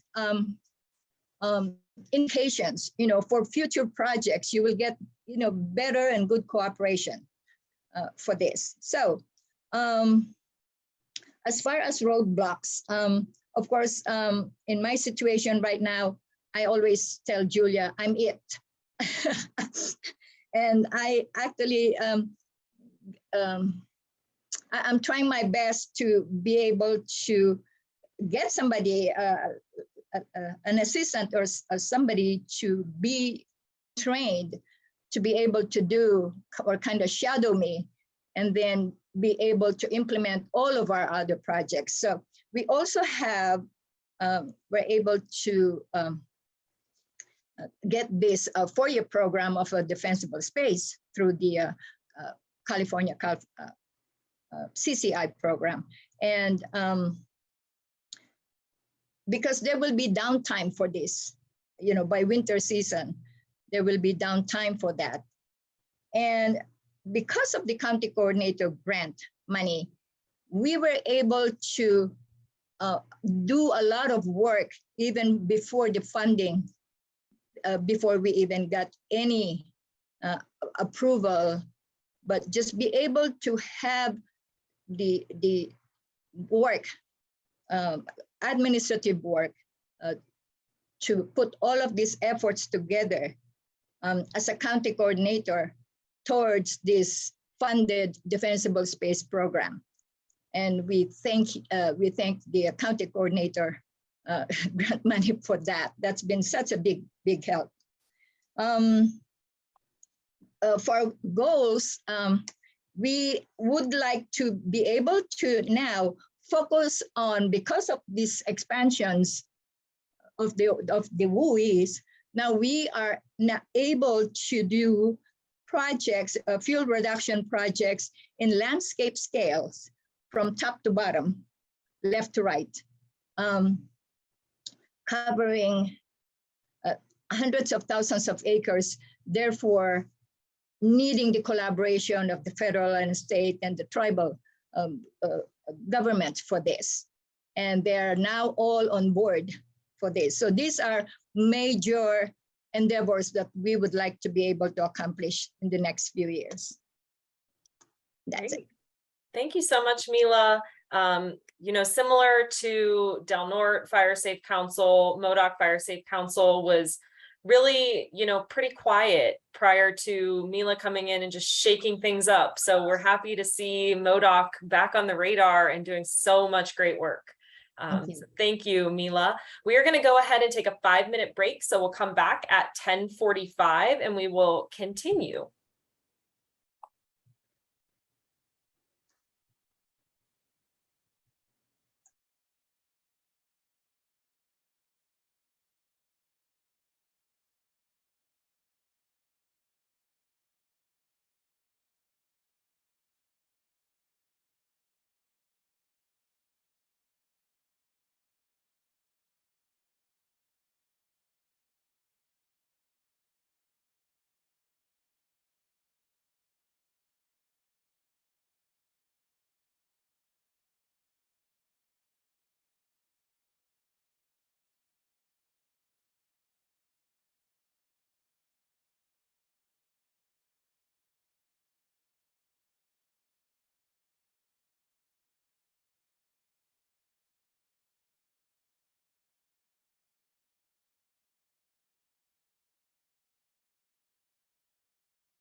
right. Hopefully everybody was able to get a drink, get refreshed, refill your coffee, and get ready to go. I see that John messaged about some spotty cell service due to a pre-evacuation for the Fork fire. So definitely, John, just keep yourself safe and do what you have to do. I know we have a lot of other group members who are impacted by fires right now. So if anything happens, if you lose service, if you need to go, the power grid issues, we completely understand. So with that, let's see, is Alex on from Nevada County? And then just one last announcement before we get going again, we are running about 10 minutes behind. So if you could keep your updates as concise as possible and really address one of the major prompts and give a quick update, I would appreciate that. So we'll move to Alex from Nevada County. Alrighty. So I'm going to focus on successes. We are really excited that we hired our county coordinator. She came on board in July. It's not me, but she's lovely and has a graduate degree in forestry and was previously a consultant writing CWPPs, which is super strategic for Nevada County because that's one of our goals of this particular funding source. In July, we sent out our Ready, Set, Go handbooks. These are kind of a toolkit for residents of Nevada County to be wildfire ready. These get sent to every single residence in the county, also delivered to all the fire protection districts, the libraries, and we got them in every school front office in advance of back to school. Regarding coordinating with our Firewise communities, we had started sending out these priority project templates to get a sense of what priority issues were for different Firewise communities on both Western Nevada County and Eastern Nevada County sides. And the idea there was to both get a sense of priorities and then figure out if there were opportunities to link Firewise communities together based on their priorities or because of geographic proximity so that they could build out more robust and strategic projects. So we've gotten about 50 of those back. We just awarded micro grants to Firewise communities. We ran a micro grant program, $3,600 micro grants. We had 76 folks apply and we awarded 26 micro grants. So that was a really exciting way to kind of give some resources to our Firewise communities. As an outcome of that, there was of course, a broad range of capacity in terms of people crafting these micro grant proposals. So we've launched virtual office hours bi-weekly for Firewise communities and other interested community members to meet with Alessandra and I and go over specific topical areas. Last week we did project design. This next one we're going to do community engagement and talk through things like right of entries and letters of support, just to kind of increase the capacity of our Firewise communities to develop really robust projects. In terms of gearing up for our CWPP rewrite, we are planning our quarterly wildfire prevention stakeholder meeting. That'll take place at the end of the month. We're going to be doing some public participatory mapping around wildfire hazards and wildfire risk to help our stakeholders understand the difference so that as we move into the CWPP update process, they kind of have that framework. So the first aspect of our CWPP that we'll be doing is the wildfire risk assessment, and Alessandra, with her background, will be leading that effort. Our Board of Supervisors also voted to place a wildfire mitigation measure on the ballot this fall. It's a 0.5-cent sales tax increase. It is a general tax, so there's different feelings on how that shakes down in terms of if the leadership of the county were to change, would those funds still be directed to wildfire mitigation? We're in a role where we're not advocating one way or the other, just the facts, but it's exciting that the Board of Supervisors is supportive of that. For the Wildfire Task Force meeting, that actually leading one of the tours with one of our nonprofit partners. We'll be focusing on the nexus of fuels reduction and recreation across multiple land ownerships. We currently have a proposal pending for a really large fuel break along the South Yuba Rim that's a 6,000 acre planning area that includes BLM, state parks, private land ownerships. So a real patchwork of partners to work with there. And then as with you guys, we're all getting lots of grants up off the ground. So I will just highlight one. We learned earlier this month that our $43 million proposal to the BRIC program of FEMA has been recommended for funding. And so it's basically advanced to the environmental and cultural review stage. So it's like a year-long RFI process, but they hope to obligate funds next fall. And that project is basically to develop a model wildfire resilient community. It has a specific geographic scope, but it includes a shaded fuel break component, home hardening, defensible space, and then a really robust education program. So that's what we got. Thank you, Alex. I'd definitely be interested in learning more about that model community. Seems like a unique project that sounds really cool.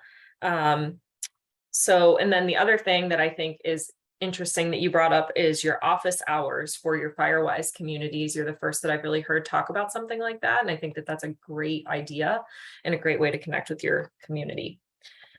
Okay, so next is Placer County. And if somebody is on from Placer, correct me if I'm wrong, but I don't know that we have anybody from Placer, given this grant is run out of their Office of Emergency Services, and they're currently dealing with the mosquito fire.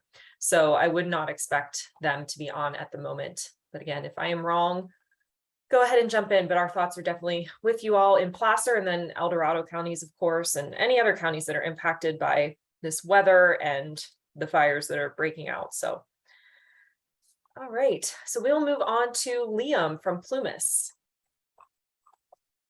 Good morning, folks. Lovely to see so many faces. So our major accomplishments thus far, especially since April, have been establishing our own Plumas County Home Ignition Zone consultation program. We call them Fire Safe Home Visits. And the County Coordinator Program helped us enable that program by hiring a company called Fire Aside to use their software. And this is a software for home hardening and defensible space evaluations that usually CAL FIRE is the client of. And so they use the software to do surprise visits and to enforce Public Resources Code 4291 or 4791 to really make sure that folks are following the law, having that standard defensible space. And I basically said, hey, what if you let me use that software for a lot cheaper? And they were like, yeah, sure, I guess so. And so that's awesome. So we have basically converted it from agency enforcement to grassroots encouragement. We have completely changed the rhetoric. We're the first nonprofit to use this software.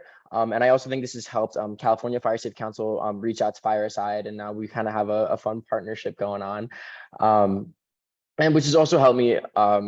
It's also enabled me to drive around Plumas County and talk to the sweetest people all day and talk about fire safety.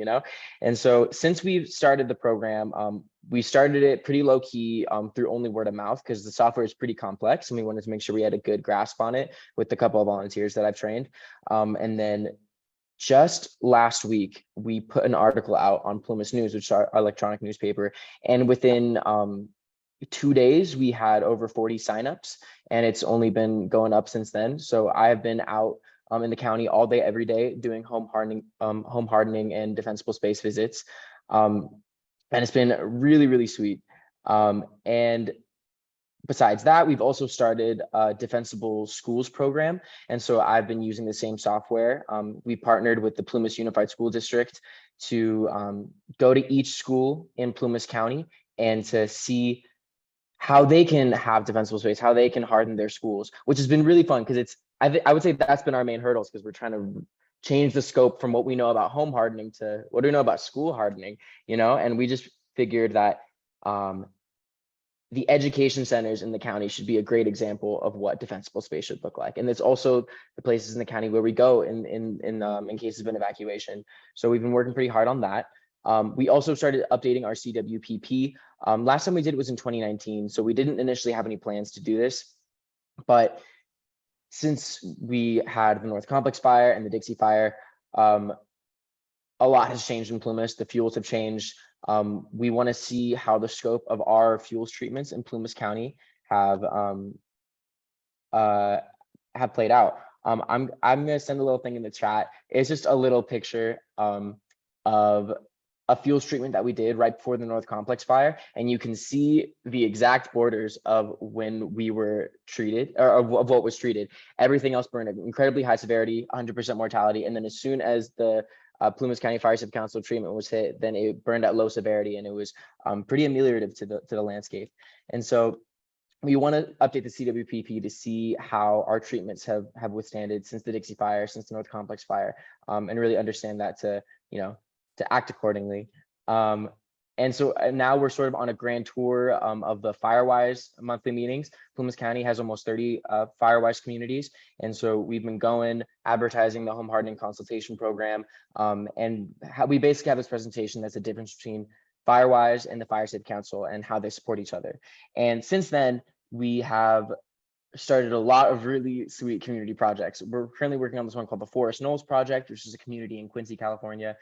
And we had a community potluck and folks showed up, and just a bunch of really stoked community members trying to merge Firewise and Fire Safe Council. We're taking all the folks who want to be a part of the Firewise community, and they are using Fire Safe Council services to carry out what they want to get done in the community. So it's been a really sweet partnership.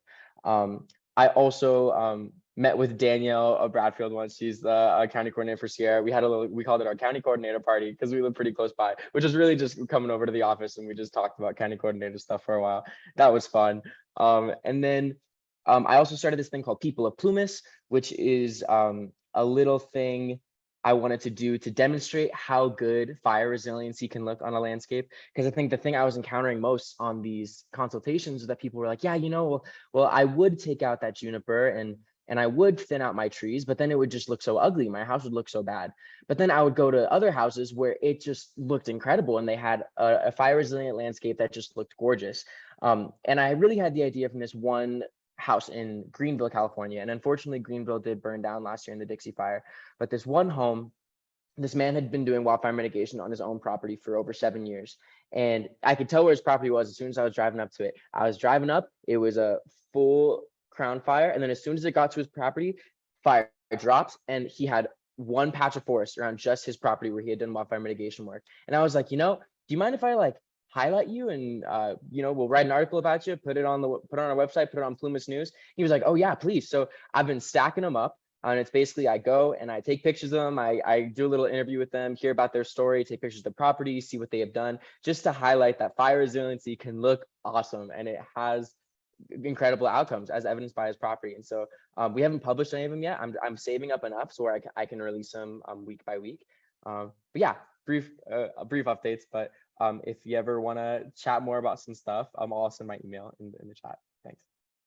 Thank you, Liam. Great work. Liam has done a couple of presentations for us about the Fireside program. So if any of you, I will connect all of you after this so that you all have everybody's contact info and some information that they shared. But if Liam doesn't get you excited to talk about defensible space and home hardening, I don't know what will. So if you want to bring him on, I know he'd be happy to share information.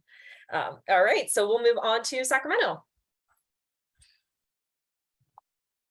Hey everybody, how are you doing? So we basically started our program this year. We got it off of the ground running just before our first meeting like this that we had in El Dorado County, which was in April of this year. And so some of our major accomplishments have been in really just building the backbone of the program and figuring out who's who in our county. And so we've confirmed who our local fire safe councils are. We've created a list of contacts and current players locally. Our list was pretty outdated, and so we needed to figure out who's who. So we're working closely with them now on current projects and goals for the remainder of the year and into next year. We're working on assisting them with grant opportunities that they have or had in play before we really engaged. And then just building the backbone of a county coordinator that goes along with that. We've been working diligently on. As far as some mitigation projects, our fire safe councils have completed a smaller ladder fuels reduction project that's in one of our oak woodland areas that's sort of at the base of the foothills. And then they won a $4.5 million grant with CAL FIRE to do a larger 5-year project. So we're working closely with them on that.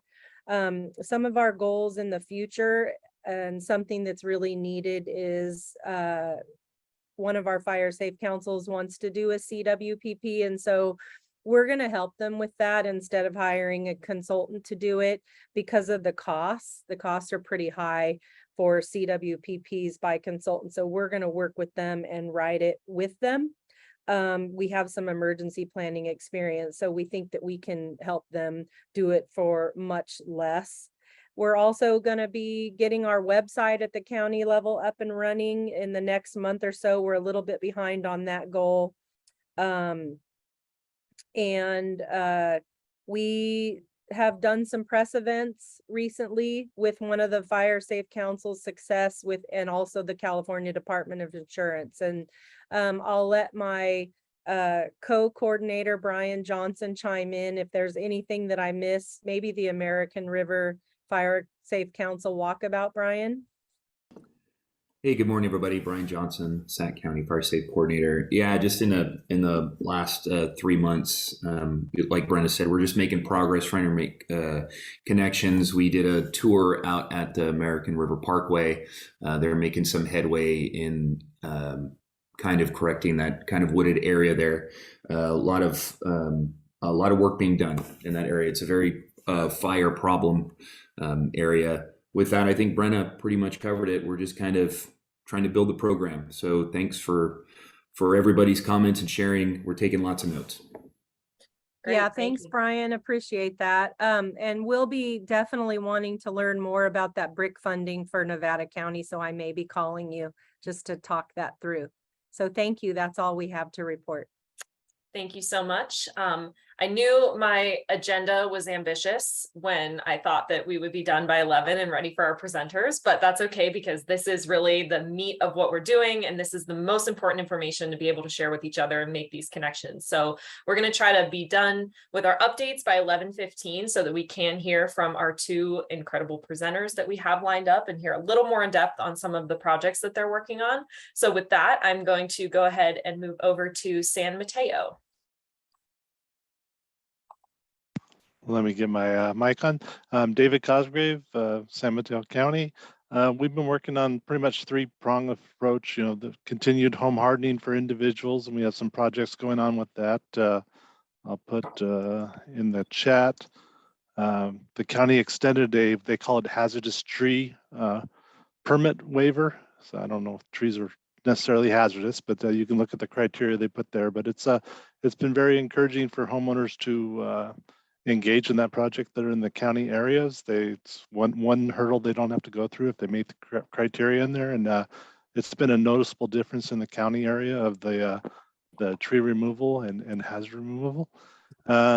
We had a fire scoping project that went on with one of our communities that is adjacent to a county park. Gave them was through the RCD and Panoramic Corporation, our group, and gave them a host of assessment of the risk and suite of projects that they can do to try to mitigate that. A lot of what we're doing is focused on evacuation routes. There's been a lot of shaded fuel breaks up on our Skyline Ridge, which is a limited capacity for many communities. They'd have to get up to that area to get out. So we're trying to work on that. We have several schools that are in limited capacity evacuation areas, and our schools are not very reliant on busing. So it's usually a parent drop-off, gone for the day.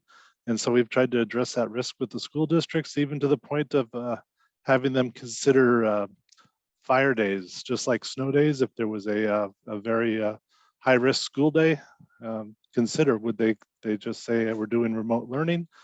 They floated that issue through. It got some debate, got everyone focused on looking at, and I think the decision's been made that the schools is multiplying their efforts for hardening and shelter in place type of thing. And then we're working on the evacuation routes to keep those open for them. What else have we got? Our fire resiliency task force met yesterday. Involves everyone from Caltrans, the RCD, County Board of Supervisors. So a lot of focus on it. We're working on a mapping project to try to put together all the projects that have taken place in our counties to just so you can look at a map and highlight it through and see what the scope of the project was, and is look at the chain and see, can we just add one project here that would make a better defense of this section. So everyone's doing individual projects, so we're trying to put one county map together so people can look at that. And thank you for having it. I'll give some time back for the next one so we can get to our presenters. Thank you so much, David. And David is a newer county coordinator. He has joined us to take over from Brian Kelly from San Mateo. So welcome. All right. And then we do not have a representative from Santa Cruz here today. So we're going to move to Danielle at Sierra. Good morning. My name is Danielle Bradfield. I'm the county coordinator and county forester for Sierra County. So to make this fast, in the spirit of good timing, I'll just jump right into kind of a few bullet points that we've achieved since April. One, Fire Safe Sierra County has, they're actually on their third draft right now of a 5-year program of work.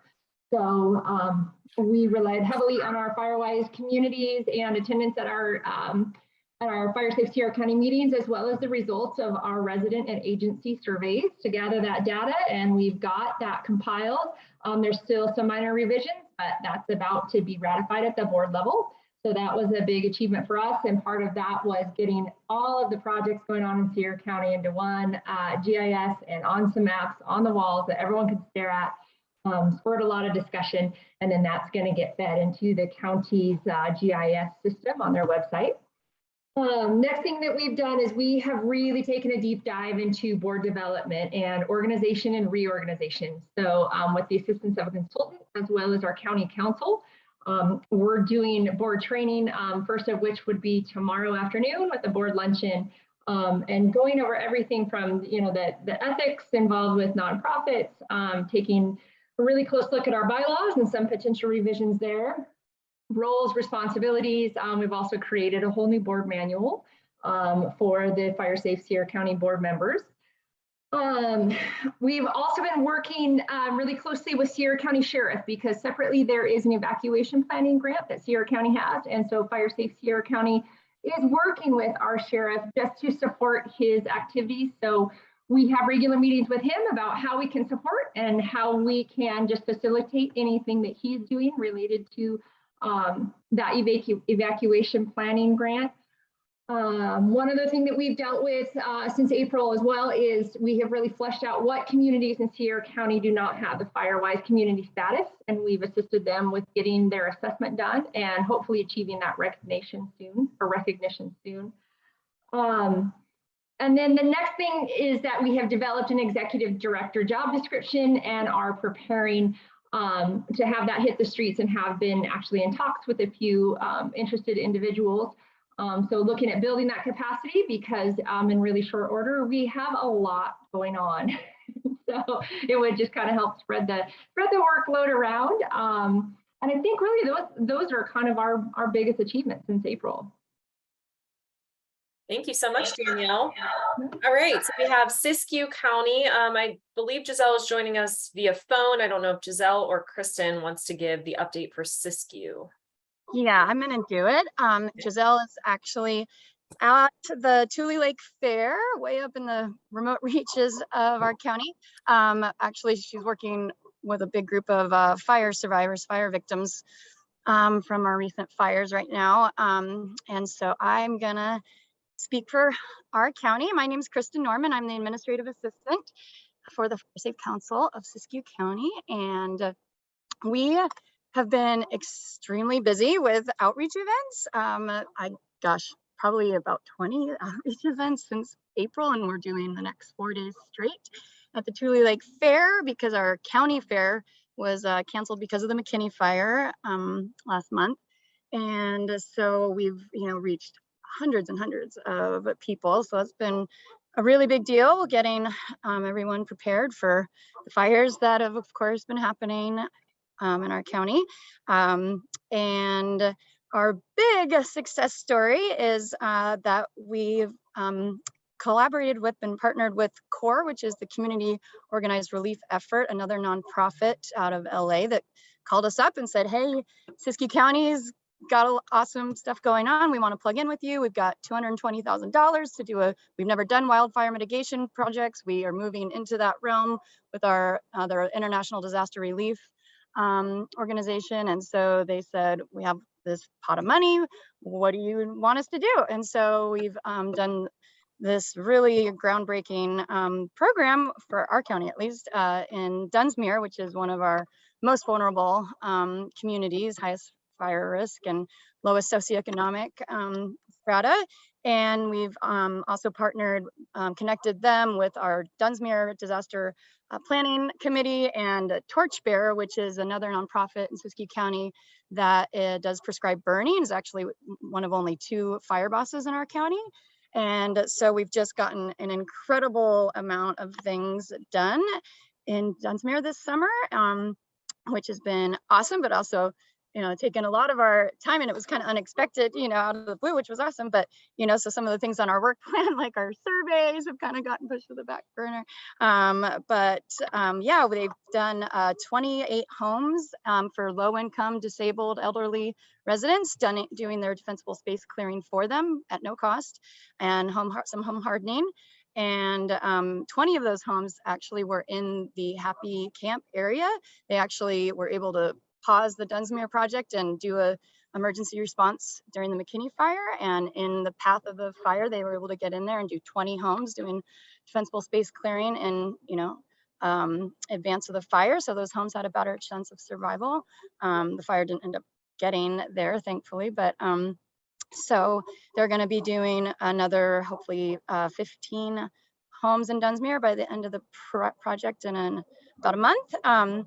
And they've also signed up hundreds of residents who otherwise would not have gotten signed up for the brand new Zone Haven emergency response program. So we've done all our outreach events together, and it's just been really synergistic and really magnified our Fire Safe Council's efforts and programming, since we're same story as everyone else, very understaffed. I'm only part-time. Giselle's been working 80 hours a week for 20 years. And so having this influx of personnel, partnership, and money, of course, has just been a huge game changer for us. We started our Fire Fridays throughout the whole county, bouncing around to all the different communities every month. We had our first one in Dunsmuir last week.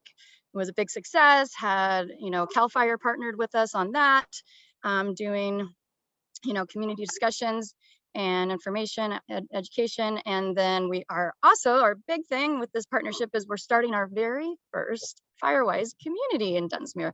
Siskiyou County is, like, I think the only county in Northern California just have a not one single Firewise community. We have tons of fire safe councils, but so we're super excited about getting that off the ground. And we already have dozens of people signed up in this area who are ready to jump on board and get that going. So especially with the regulations in the pipeline, where all the insurance companies will be mandated to take Firewise designation into account by the end of the year. It's really perfect timing. So super excited about that. Our hope is to integrate the fire adapted community ambassador program with our Firewise communities.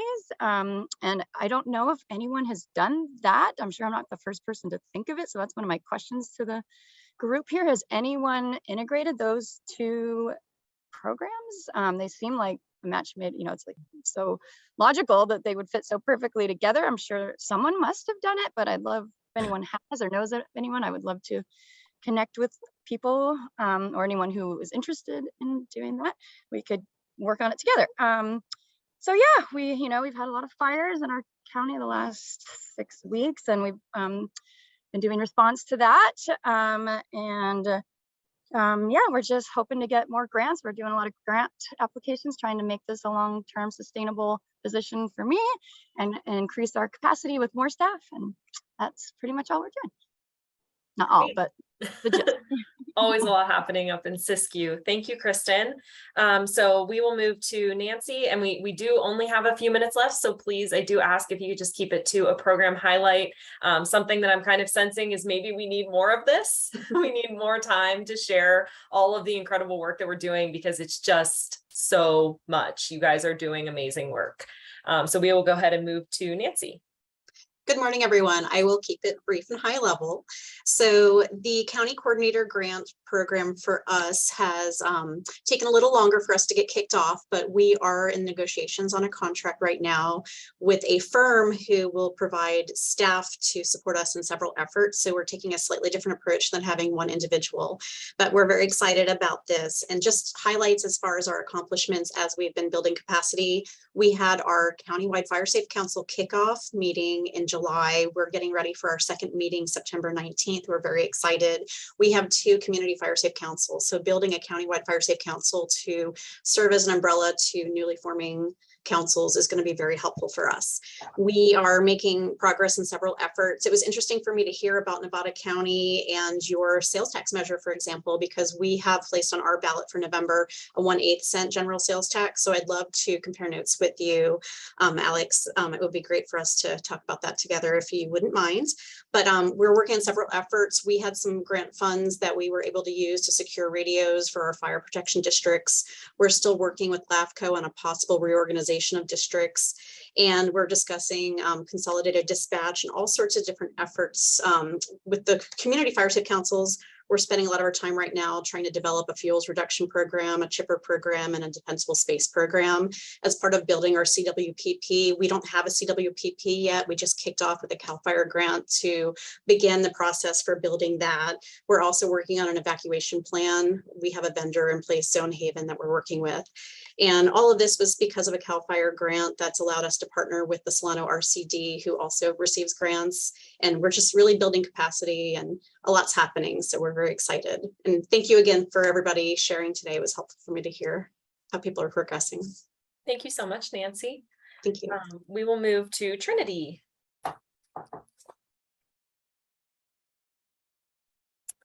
Don't know if. Hi everyone, my name is Amelia Flights. I am the Trinity County Fire Safe Council Coordinator. First of all, thank you to everybody who's participating today. It's been great to hear from all of you and what you've been doing. So with Trinity County Fire Safe Council, we are underneath our Trinity County Resource Conservation District. In the last few months, we have been working very closely with our Sheriff's Department to help them finalize and educate on our evacuation zones. So Trinity County, having a very small population, Zone Haven was out of our reach budgeting wise between the county and the district. And so we were able to pool our resources with our GIS departments to develop our zones with the help of Butte County as well, to get them up and running. And so we're experimenting with our first draft of those this year. And we anticipate that we're going to have changes over time, and that it's going to be a little bit of a live and learn experience over the next few years. So we have published those and maintain our Know Your Zone for Trinity County on our Fire Safe Trinity website, as well as with Trinity County OES and Trinity County Sheriffs. So that has been a huge accomplishment for our county and our community. So we're very proud and excited about that. Moving forward, we're doing small updates to our community wildfire protection plan just to reflect recent fire history and make adaptations to impacted communities on their future projects and projections within the current 5-year period.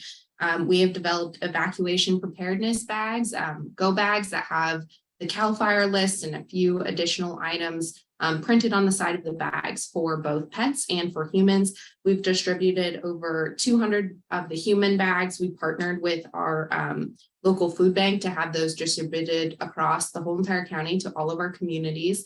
So they distributed 1,300 of the human bags and have also just distributed about 600 of our pet bags. Otherwise, we've been distributing them at our local events. They've been a huge hit. And our community members have really been excited and engaged, and we've gotten a lot of public positive feedback from those. our roadblocks right now, our county hazard mitigation plan is out of date. And so we're missing out on some funding opportunities that we otherwise would like to be engaged with. So we're working with our county to help them get their hazard mitigation plan up and running. We'll be moving forward with working on some of our evacuation route planning with the county as well.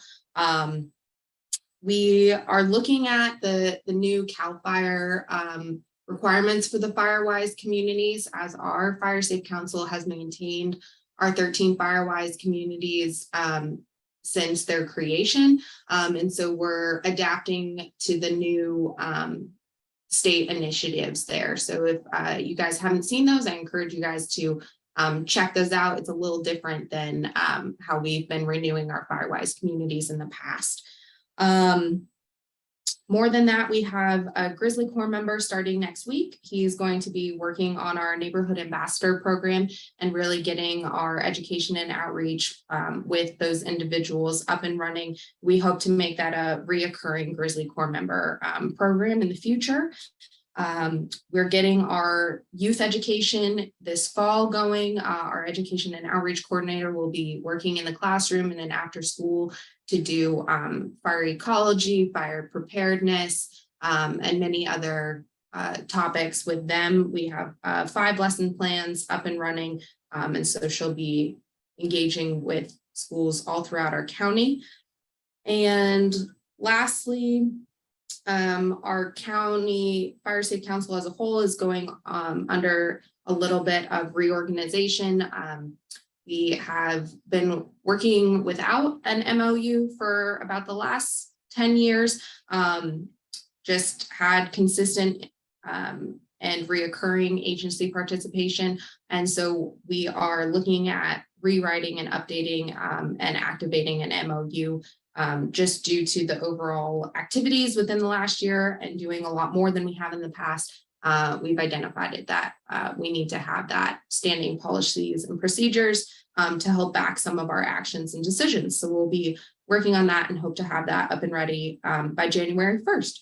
So if you have any questions for Trinity County or want to partner, again, we're super excited to be partnering on our first county boundary, cross-county boundary border project with Humboldt County Fire Safe Council in response to our winter storms. Had a huge blowdown experience this past winter. And so Humboldt County and Trinity County Fire Safe Council came together and were able to receive some funding from CAL FIRE to do a cross-county boundary project in our communities that were impacted by this. So thank you again to CAL FIRE for that great partnership and continuing to listen to our needs and our goals, and just to the partnerships of all of our other Fire Safe Councils. Look forward to learning from all of you. Thank you so much, Amelia. We've got 2 counties left, so we will move to Yolo and then Yuba, and then we will hear from a little more in depth from a couple of presenters. So go ahead, Tanya. Yolo, I was at the bottom except for you, but okay, I'll be quick. So I work for the Resource Conservation District, and this project funded a bunch of different staff. We work really closely with the Office of Emergency Services, which is great. We're sort of a really good team doing a ton of stuff. So Yolo County is located, it's mostly ag, but the western end of our county is the eastern end of the Napa Lake unit, which had a horrible wildfire in 2020. And we also have a bunch of different grant projects or grants besides this one. We have one to write a CWPP. We got early action funding from Senator Dodd. We have the RFFC, and we're just starting a prescribed burn association. One of the most coolest, best things we've done with this funding is hire a outreach coordinator who's been working on a website. She does tons of social media, helps with educational materials, and she's also running a chipper program and an address sign program that is funded through the early action funding. We also have some time for our grant specialist to track grants, and she's been able to match a few of those grants with some of our community fire safe councils that our umbrella county fire safe council supports.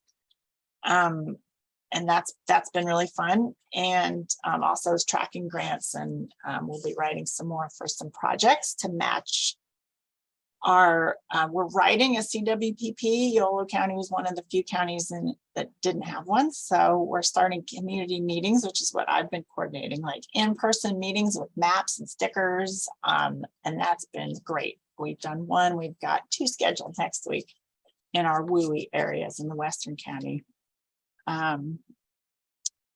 So yeah, I'm just supporting our 2 local fire safe councils, our community fire safe councils, and writing a CWPP. And that's it. Well, there's more than that, but I wanted to keep it short. So thank you. It's been fun to be like the puppet master and keep all this stuff tracked together, and this funding has been super helpful to add to our work. So thank you. Thank you so much, Tanya. And then finally, we have Yuba. Morning, everybody. Frank Danatelli. I kind of wear 2 hats here in Yuba County, being the county coordinator and the Yuba County Fire Prevention Officer. So been quite busy the past few months. A lot of stuff going on in Yuba County. I have a great executive director, Allison Thompson, who helps out quite a bit. Got quite a few projects going on up in the foothills, on Oregon Ridge and through Brownsville, Forbstown, Challenge area. A lot of fuels reduction work being done. We had a fire on Willow Glen Road, and one of those projects actually virtually stopped the fire and slowed it down, and gave CAL FIRE the opportunity to get that thing under control before it got too big. Some stuff that we're working on, we received a $1.5 million grant from CAL FIRE to do some fuels reduction in the Oregon House Dobbins area. Hopefully get that going here in the winter time. Home mitigation inspections. We've had over 100 home mitigation inspections, people going after the grants for home hardening and replacing roofs and defensible space stuff. I'm working with 4 neighborhoods right now for Firewise communities. Get those off the ground. We only have 1 right now, and that's in the Lake Francis area. Other than that, we are, Allison and I are aggressively starting our CWPP rewrite, going through that and kind of figuring out where we can replace some stuff and add some stuff, and because our projects keep getting bigger, so we need to update that. It was written in 2014, so it is time for an update. So that's everything in a nutshell right now. And any questions, you guys can get a hold of me. I left my email on there. Just kind of real busy, so be safe out there. Thanks. Thank you so much, Frank. And so we will now spend the remainder of our time highlighting 2 of our county coordinators and some projects that they're working on that I thought it would be interesting to go a little bit more in depth in. I tried to do this in April as well. So we will start with Clint from Alpine County. So Clint, whenever you're ready to share your screen, go right ahead.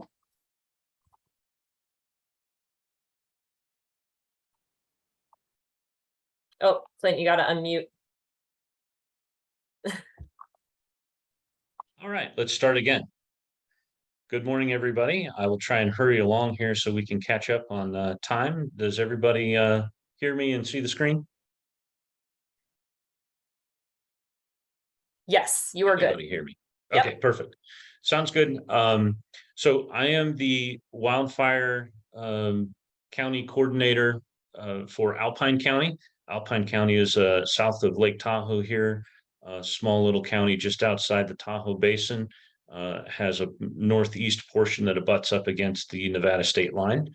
We're across the spinous of the Sierra, so we don't have a lot of communities within the county, but we do have some geographic disparities that make it a little challenging to travel back and forth between the communities, especially in the winter. The eastern side of Alpine County is largely represented by the Alpine Fire Safe Council. That includes the communities of Woodfords and Markleyville. We had a big fire go through there a year or two, or last year. I'll get more to that in a minute. But the Alpine Fire Safe Council has been in place for over 20 years. They've been very active in public outreach and education, as well as in fuels mitigation projects, even as far back as 20 years ago, to there's 6 or 7 of them actually funded and going on right now around the Woodfords and Markleeville community. So a longstanding history with that Fire Safe Council. The Kirkwood community, which is on the west side of the county, up near Caples Lake on Highway 88, they're sort of new to the wildfire scene. The Caldor fire ended up on their doorstep last year, and that motivated a group of individuals within that community to start the FireWise effort. And in a few short months, they were certified as a FireWise community and have spent the summer getting a chipping program in place, working hard on public education and outreach, and organizing themselves for next year's events. And then finally, Bear Valley is another ski community on the southwest side of Alpine County. It is represented by their homeowners association called BVRI, or Bear Valley Residents Incorporated, and they've been actively working on a chipping program and common space cleanup and whatnot for the last 10 years or so. They're also trying to work with the Forest Service and developing some fuel breaks and whatnot around their community. So they have a lot of things going on down there. They're part of the Calaveras Foothills Fire Safe Council. One of the big wildfire events we had in Alpine County within the last year was the Tamarack Fire. This is the fire perimeter from the Tamarack Fire. It started over in the southwest portion of Alpine County, burned all the way across the county and into the state of Nevada. Multi-day event, largest fire in Alpine County history. Did not have a huge impact on homes. It did burn through both the communities of Markleeville and Southern Woodfords, but we only lost 3 homes. So that was, given the scale and magnitude of the fire, quite a success. And you can see around Markleeville there, we managed to have a little bit of a save around the community and the forest surrounding it. So part of that Tamarack fire was everybody immediately jumped into their restoration and recovery projects. And this is a list of all of the partners that were engaged in those activities. And while the community is grappling with this fire that has torn through it, now all these different agencies get together and start doing all their different projects, and it also becomes a very sort of chaotic and hectic landscape.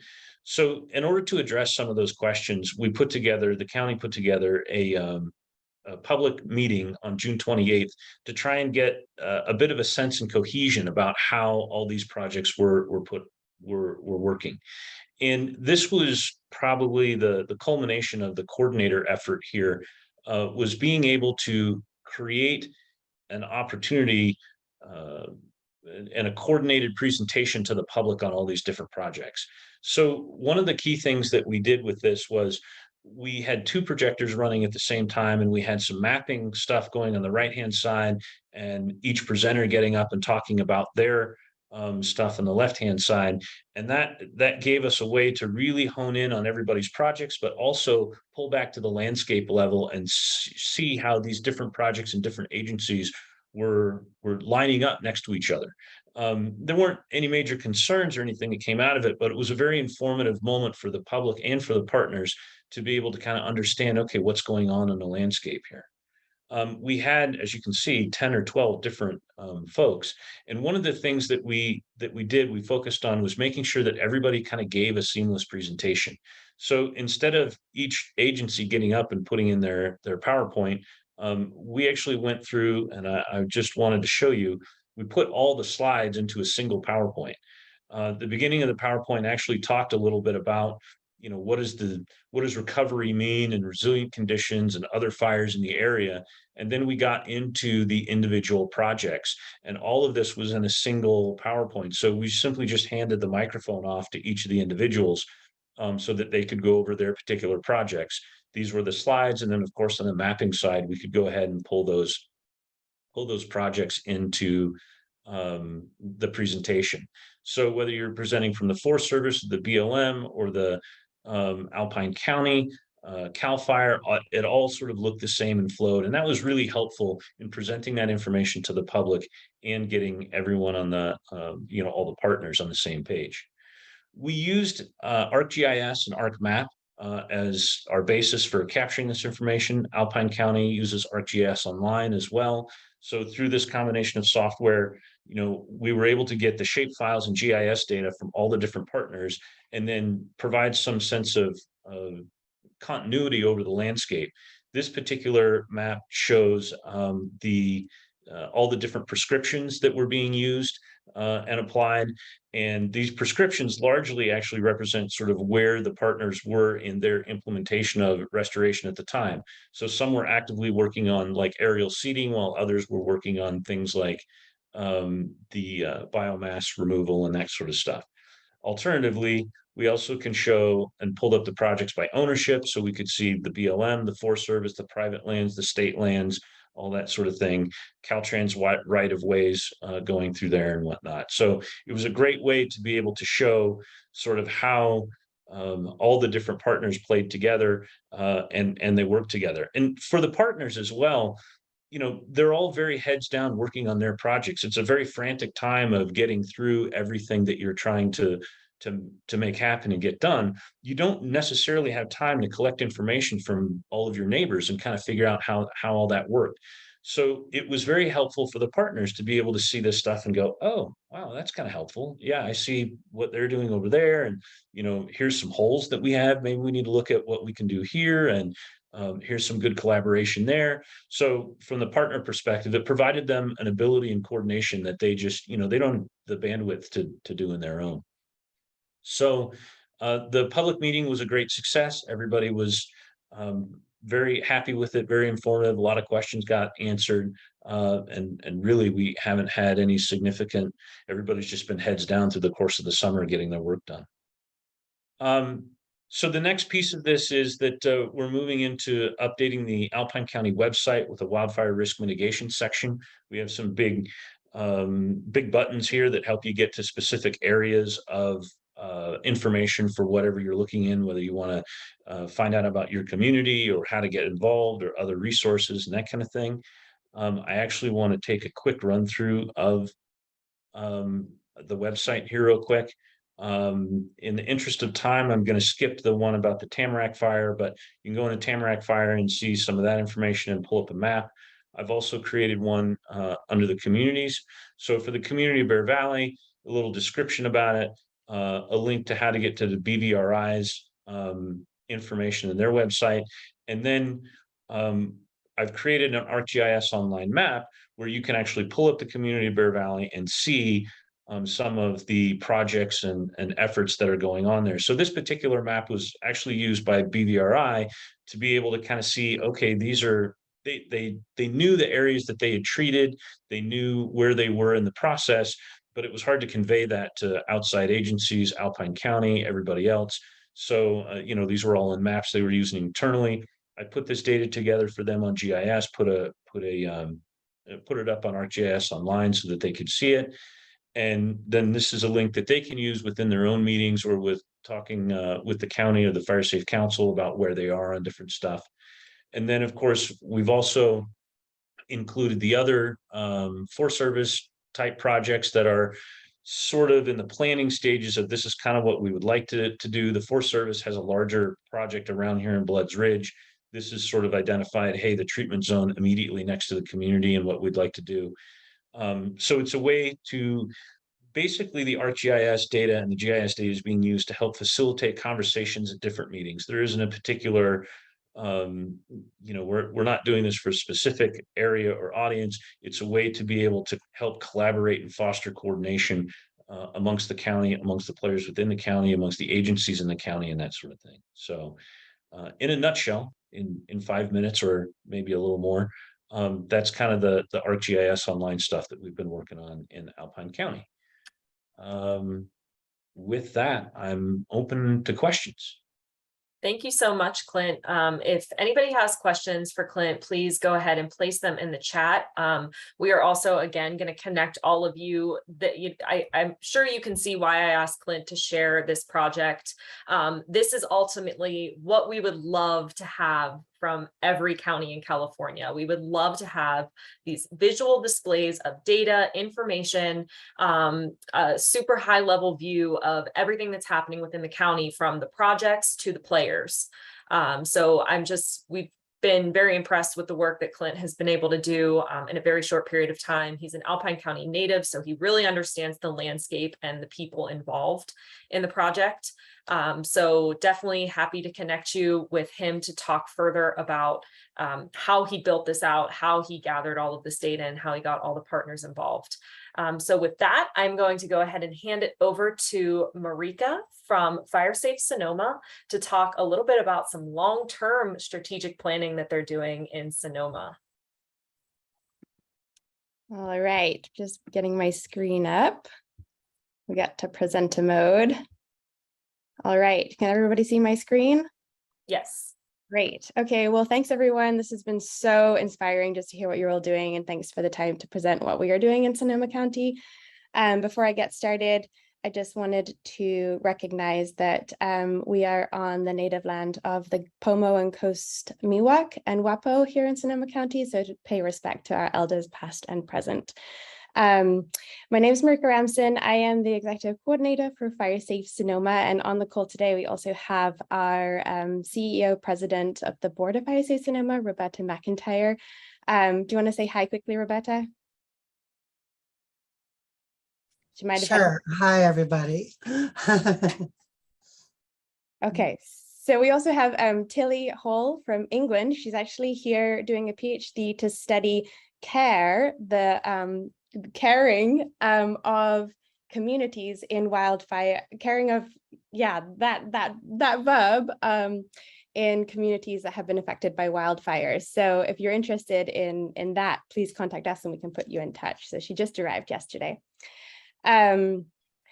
So just a quick orientation, Sonoma County, just to make sure that all county coordinators know, we're right here, very central, surrounded by beautiful counties, very, very diverse ecosystems here, coastal line, redwoods, vineyards, agricultural land, very, very diverse. And of course, we've had some devastating wildfires quite recently. And so our, nearly 500,000 here living in this county are very aware of that, engaged and traumatized. So that's the population that we're working with.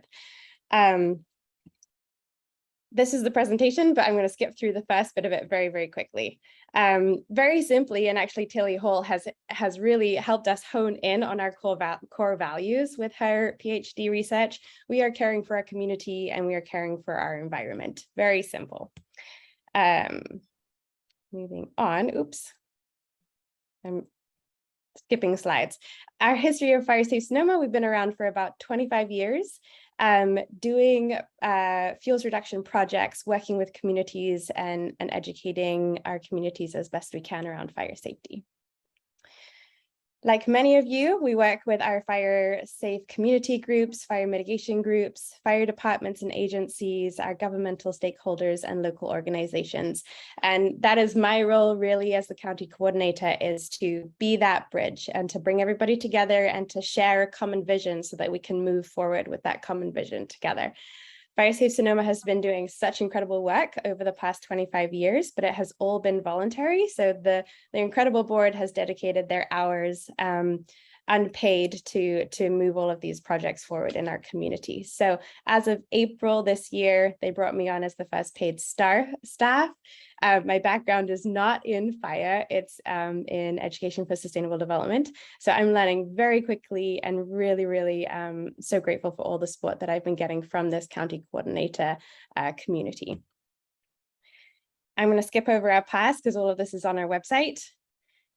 Present, we've got some great things happening, lots of different programs, a tool trailer for the community. We've got, we assist communities with grant writing and as a fiscal sponsor. We're a part of a Resilient Landscapes Coalition running a lot of workshops. And I believe Roberta might drop some information in the chat there. We have a monthly Fire Alliance meeting. Next Thursday is with Michael Newman, who is a senior position for IBHS, and we have a strong connection with IBHS, and that's really exciting moving forward. And we just got funding to do a lot of Spanish translation and have a wildfire assessment program for low income, free for low income in our community. So we're rolling that out as well. So when I came on board, after my interview, at the end of it, 2 of the board members interviewing me had a very unique request, and that was, please Google the advertisement, which is cowboys herding cats. And I was like, that's an interesting request at the end of an interview, but of course I did. And I encourage you all to do it. It's hilarious. Cowboys are running across the desert and millions of cats are just going everywhere. And they said, you know, you read your job description. We've got to be honest with you. We couldn't be more honest with you. This is going to be your role in the county, and good luck. So, we have a lot of fire safety groups, COPE groups, fire safe councils, Firewise communities. I think about 41 groups in our county right now that are all doing work around making their communities more resilient. And it's about connecting them all, getting them all on the same page, helping support them as best we can, and sharing this vision of a resilient community, a resilient county. So that's My Cowboys Chasing Cats. And what we've developed, and I'll show you next, is a community organization chart to really help everybody get on the same page. All of those, you know, our governmental stakeholders, our community groups, our fire departments, all sharing the same vision as we move forward. That clarity is going to help us and provide structure as we move into the future. And that's what my position has really been helping us do here in the county. So like many of you have shared already today, there's confusion about, you know, like Mike Wilson was saying, how do you describe a fire safe council? And it's at many different levels. It's just a small group, and then it's across the entire county. What's the difference between a CWPP and a local risk reduction assessment? What's the difference between a fire safe council and a local Firewise community? There's lots of different confusions out there. And so we realized that our chiefs, some of our fire chiefs and our fire prevention officers were confused too, as well as our community groups. And it was important for us to create a visual. Some of us, we all have different learning styles, right? So we can talk it, but how can we create a visual to make that really clear for our communities and for everyone in our county, all of our stakeholders? So we've put this together, and I'll just explain it. It seems very intuitive and very simple, and that's the point. If we can make it simple, we can bring everybody on board. So we have, of course, our California Fire Safe Council up top, and then my position really is that Sonoma County Fire Safe Council, right? That's the coordinator position. Within our Sonoma County, we have 5 districts, and so we are looking we are at the very beginning of this process. So we're putting this forward and asking for feedback and asking our governmental stakeholders, asking our fire chiefs, asking our community groups if this works for them and what their opinions are as we move it forward. But this is our starting point. So within each one of the districts, we'll be looking for ideally a local fire safe council, and then that local fire safe council will work within their region to help Firewise communities with their application and to become recognized. Of course, they'll be working very closely with their fire departments and their fire prevention offices. And some of these leads at the district level might be Firewise communities or local fire safe councils, but we'll be working very closely with them, and then they'll be working with their Firewise communities and really having that reach into their regions. And hopefully this is getting rid of some of that confusion.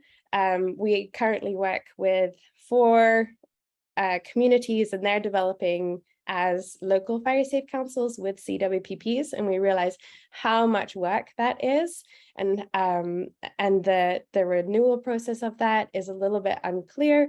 So the FireWise program is helping our communities go through that process a little quicker. And then there's also the recognition from the Commissioner's Office for Insurance Benefits. If these homes have done home hardening, defensible space around them, and are part of a FireWise community, FireWise is called out in that. So we are really encouraging all of our communities to go FireWise and to develop that process and to develop that with their communities. This is very similar to what the California Council does anyway. California Council works with all of us county coordinators, so we're basically doing exactly what they are doing, but just at a county level. The process of this, we are sending out an update survey to all of our wildfire mitigation groups or fire safety groups in the county. And that will then connect into a map very similar to what Clint has got on the website and what he has been working on. So that looks fantastic. And we'll be able to map out all of the different communities and what they're doing and their base maps there. So we'll see what is covered in the county. That will be on our website as it gets remodeled, and we have approval of that. We're also putting on a public calendar so that these fire safe groups, mitigation groups, can put on their events. We're currently doing all of those handshakes before we move this forward, and then we're applying for grants to bring on a FireWise coordinator to help coordinate all of those fire safe groups and run those FireWise groups and run those run some of those workshops that will need to happen. So we recently put together a FireWise presentation, which a few county coordinators attended, and then I think I'll pass it to Roberta to quickly talk over that. I know that we're at time. Great, thanks, Marika. So I'll just real quickly. So what we're doing with FireWise, we're going in with both feet with FireWise, encouraging folks to go that route. And to help folks do that, actually on the backside, we've engaged with CAL FIRE FireWise, and they're totally supportive of the direction we're going. They actually named us the Sonoma County FireWise coordinator. So they're going to be working through us to the local level, as the graphic showed, to help people become FireWise. So FireWise has some very simplistic steps. I think there's like 4 of them, but actually we show this slide to let people know that these are the steps you need to go through to get from here to there. And these are things we're going to offer folks who wish to be FireWise in Sonoma County. So we're going to help them form, we're going to help them learn how to get from here to there, what they need to do in terms of mapping out their polygons for their communities. We have on retainer, we have a GIS person who will be helping us with that. We'll help them with their application. We have built a community survey to get a lot of the FireWise information you need to fill their application and their risk assessment worksheet. We'll help them synthesize the data and finalize their risk assessment, help them identify projects, and help them maintain the program moving forward with their annual 3-year and 5-year updates, et cetera. So we're hoping to build a suite of tools that makes it easy for them to get from here to there. And so that we don't have to engage with every single individual, all the time. So we want our system to be robust enough to where we will assist them with the messaging, the meetings. We can make those connections with the local fire agency liaison, CAL FIRE, of course. We'll assist them with their risk assessments. We have tools to help them get from here to there that we've used to create several local CWPPs in the county that lends itself really well to the FireWise model. And then where needed, we'll assist them with the application assistance. And in addition to the California Council being supportive of this process and CAL FIRE being supportive of this process, we're actually engaged right now with an entity that is connected with NFPA FireWise. And they're interested in what we're doing. So we're going to be working with them as well. So to help with the risk assessments and mapping, et cetera. So anyway, that's it, abbreviated. Yeah, any questions, drop them in the chat. We'll try to answer them in the remaining time. Thank you so much. Everything that we said is on our link tree too. So that's there as a resource. Thank you. And so I asked Fire Safe Sonoma to present today because I think that they're really working towards solving that question about, where do Firewise communities fit with fire safe councils, and where does this all fit with all of the other stakeholders in a county that has a lot of people doing a lot of incredible work. So I love the model that they're pursuing, and we're going to continue to get updates from them. Thank you so much, everybody. Unfortunately, we did go over time, so we're not going to be able to do the introduction of our Southern Region County coordinators, but please rest assured, Southern Region folks, we're going to be doing a whole round of workshops for you. You will be included on any other upcoming workshops with our Northern Region folks. So there is a lot to come in Southern Region. I wanted to give a few updates before we hit our 12 o'clock mark. So something that's going to be coming down the pike, and I'm just going to touch on it very briefly. We are working at CFSC to start moving towards a shared GIS database. So we're going to have more information coming to you soon, but we will be providing you with access to an ArcGIS online account. There's a lot of things that we're going to be working through, helping to provide training for you and much more information to come. But we are really looking to support our county coordinators as they're working toward gathering and collecting all of this data. So the best way to do that is to help you all build out a database so that eventually we can have a map like what Clint shared across our entire state. So there's going to be a lot more coming with that. In the next couple of weeks, we will have an informational handout. Of course, there will be trainings and more to come. So the next announcement is that our county coordinator statewide application is going to be opening on October 3rd.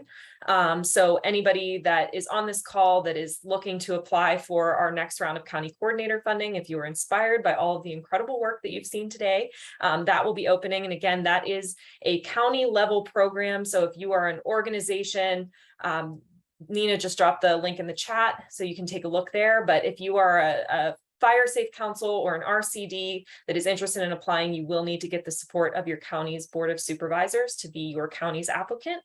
So definitely there will be more information on that link here coming soon. We are looking, I could talk to you all day, and I think that the rest of our CFSC team and probably most of you feel the same way. A 3-hour Zoom is a lot to ask from people, but you all have just kept it so engaging, so interesting. And I really appreciate that. And I want to do this with all of you in person. And we've been talking about this for a long time, getting some sort of county coordinator conference together so that you can all actually meet each other and we can really spend more time engaging on the work that you're doing and building these connections. So we are looking to hopefully put something together in the spring. So stay tuned there. Just a couple of other things. So we have our CFSC events calendar live on our website. You may have heard of it from some of your regional calls. Nina is going to drop the link to that in the chat.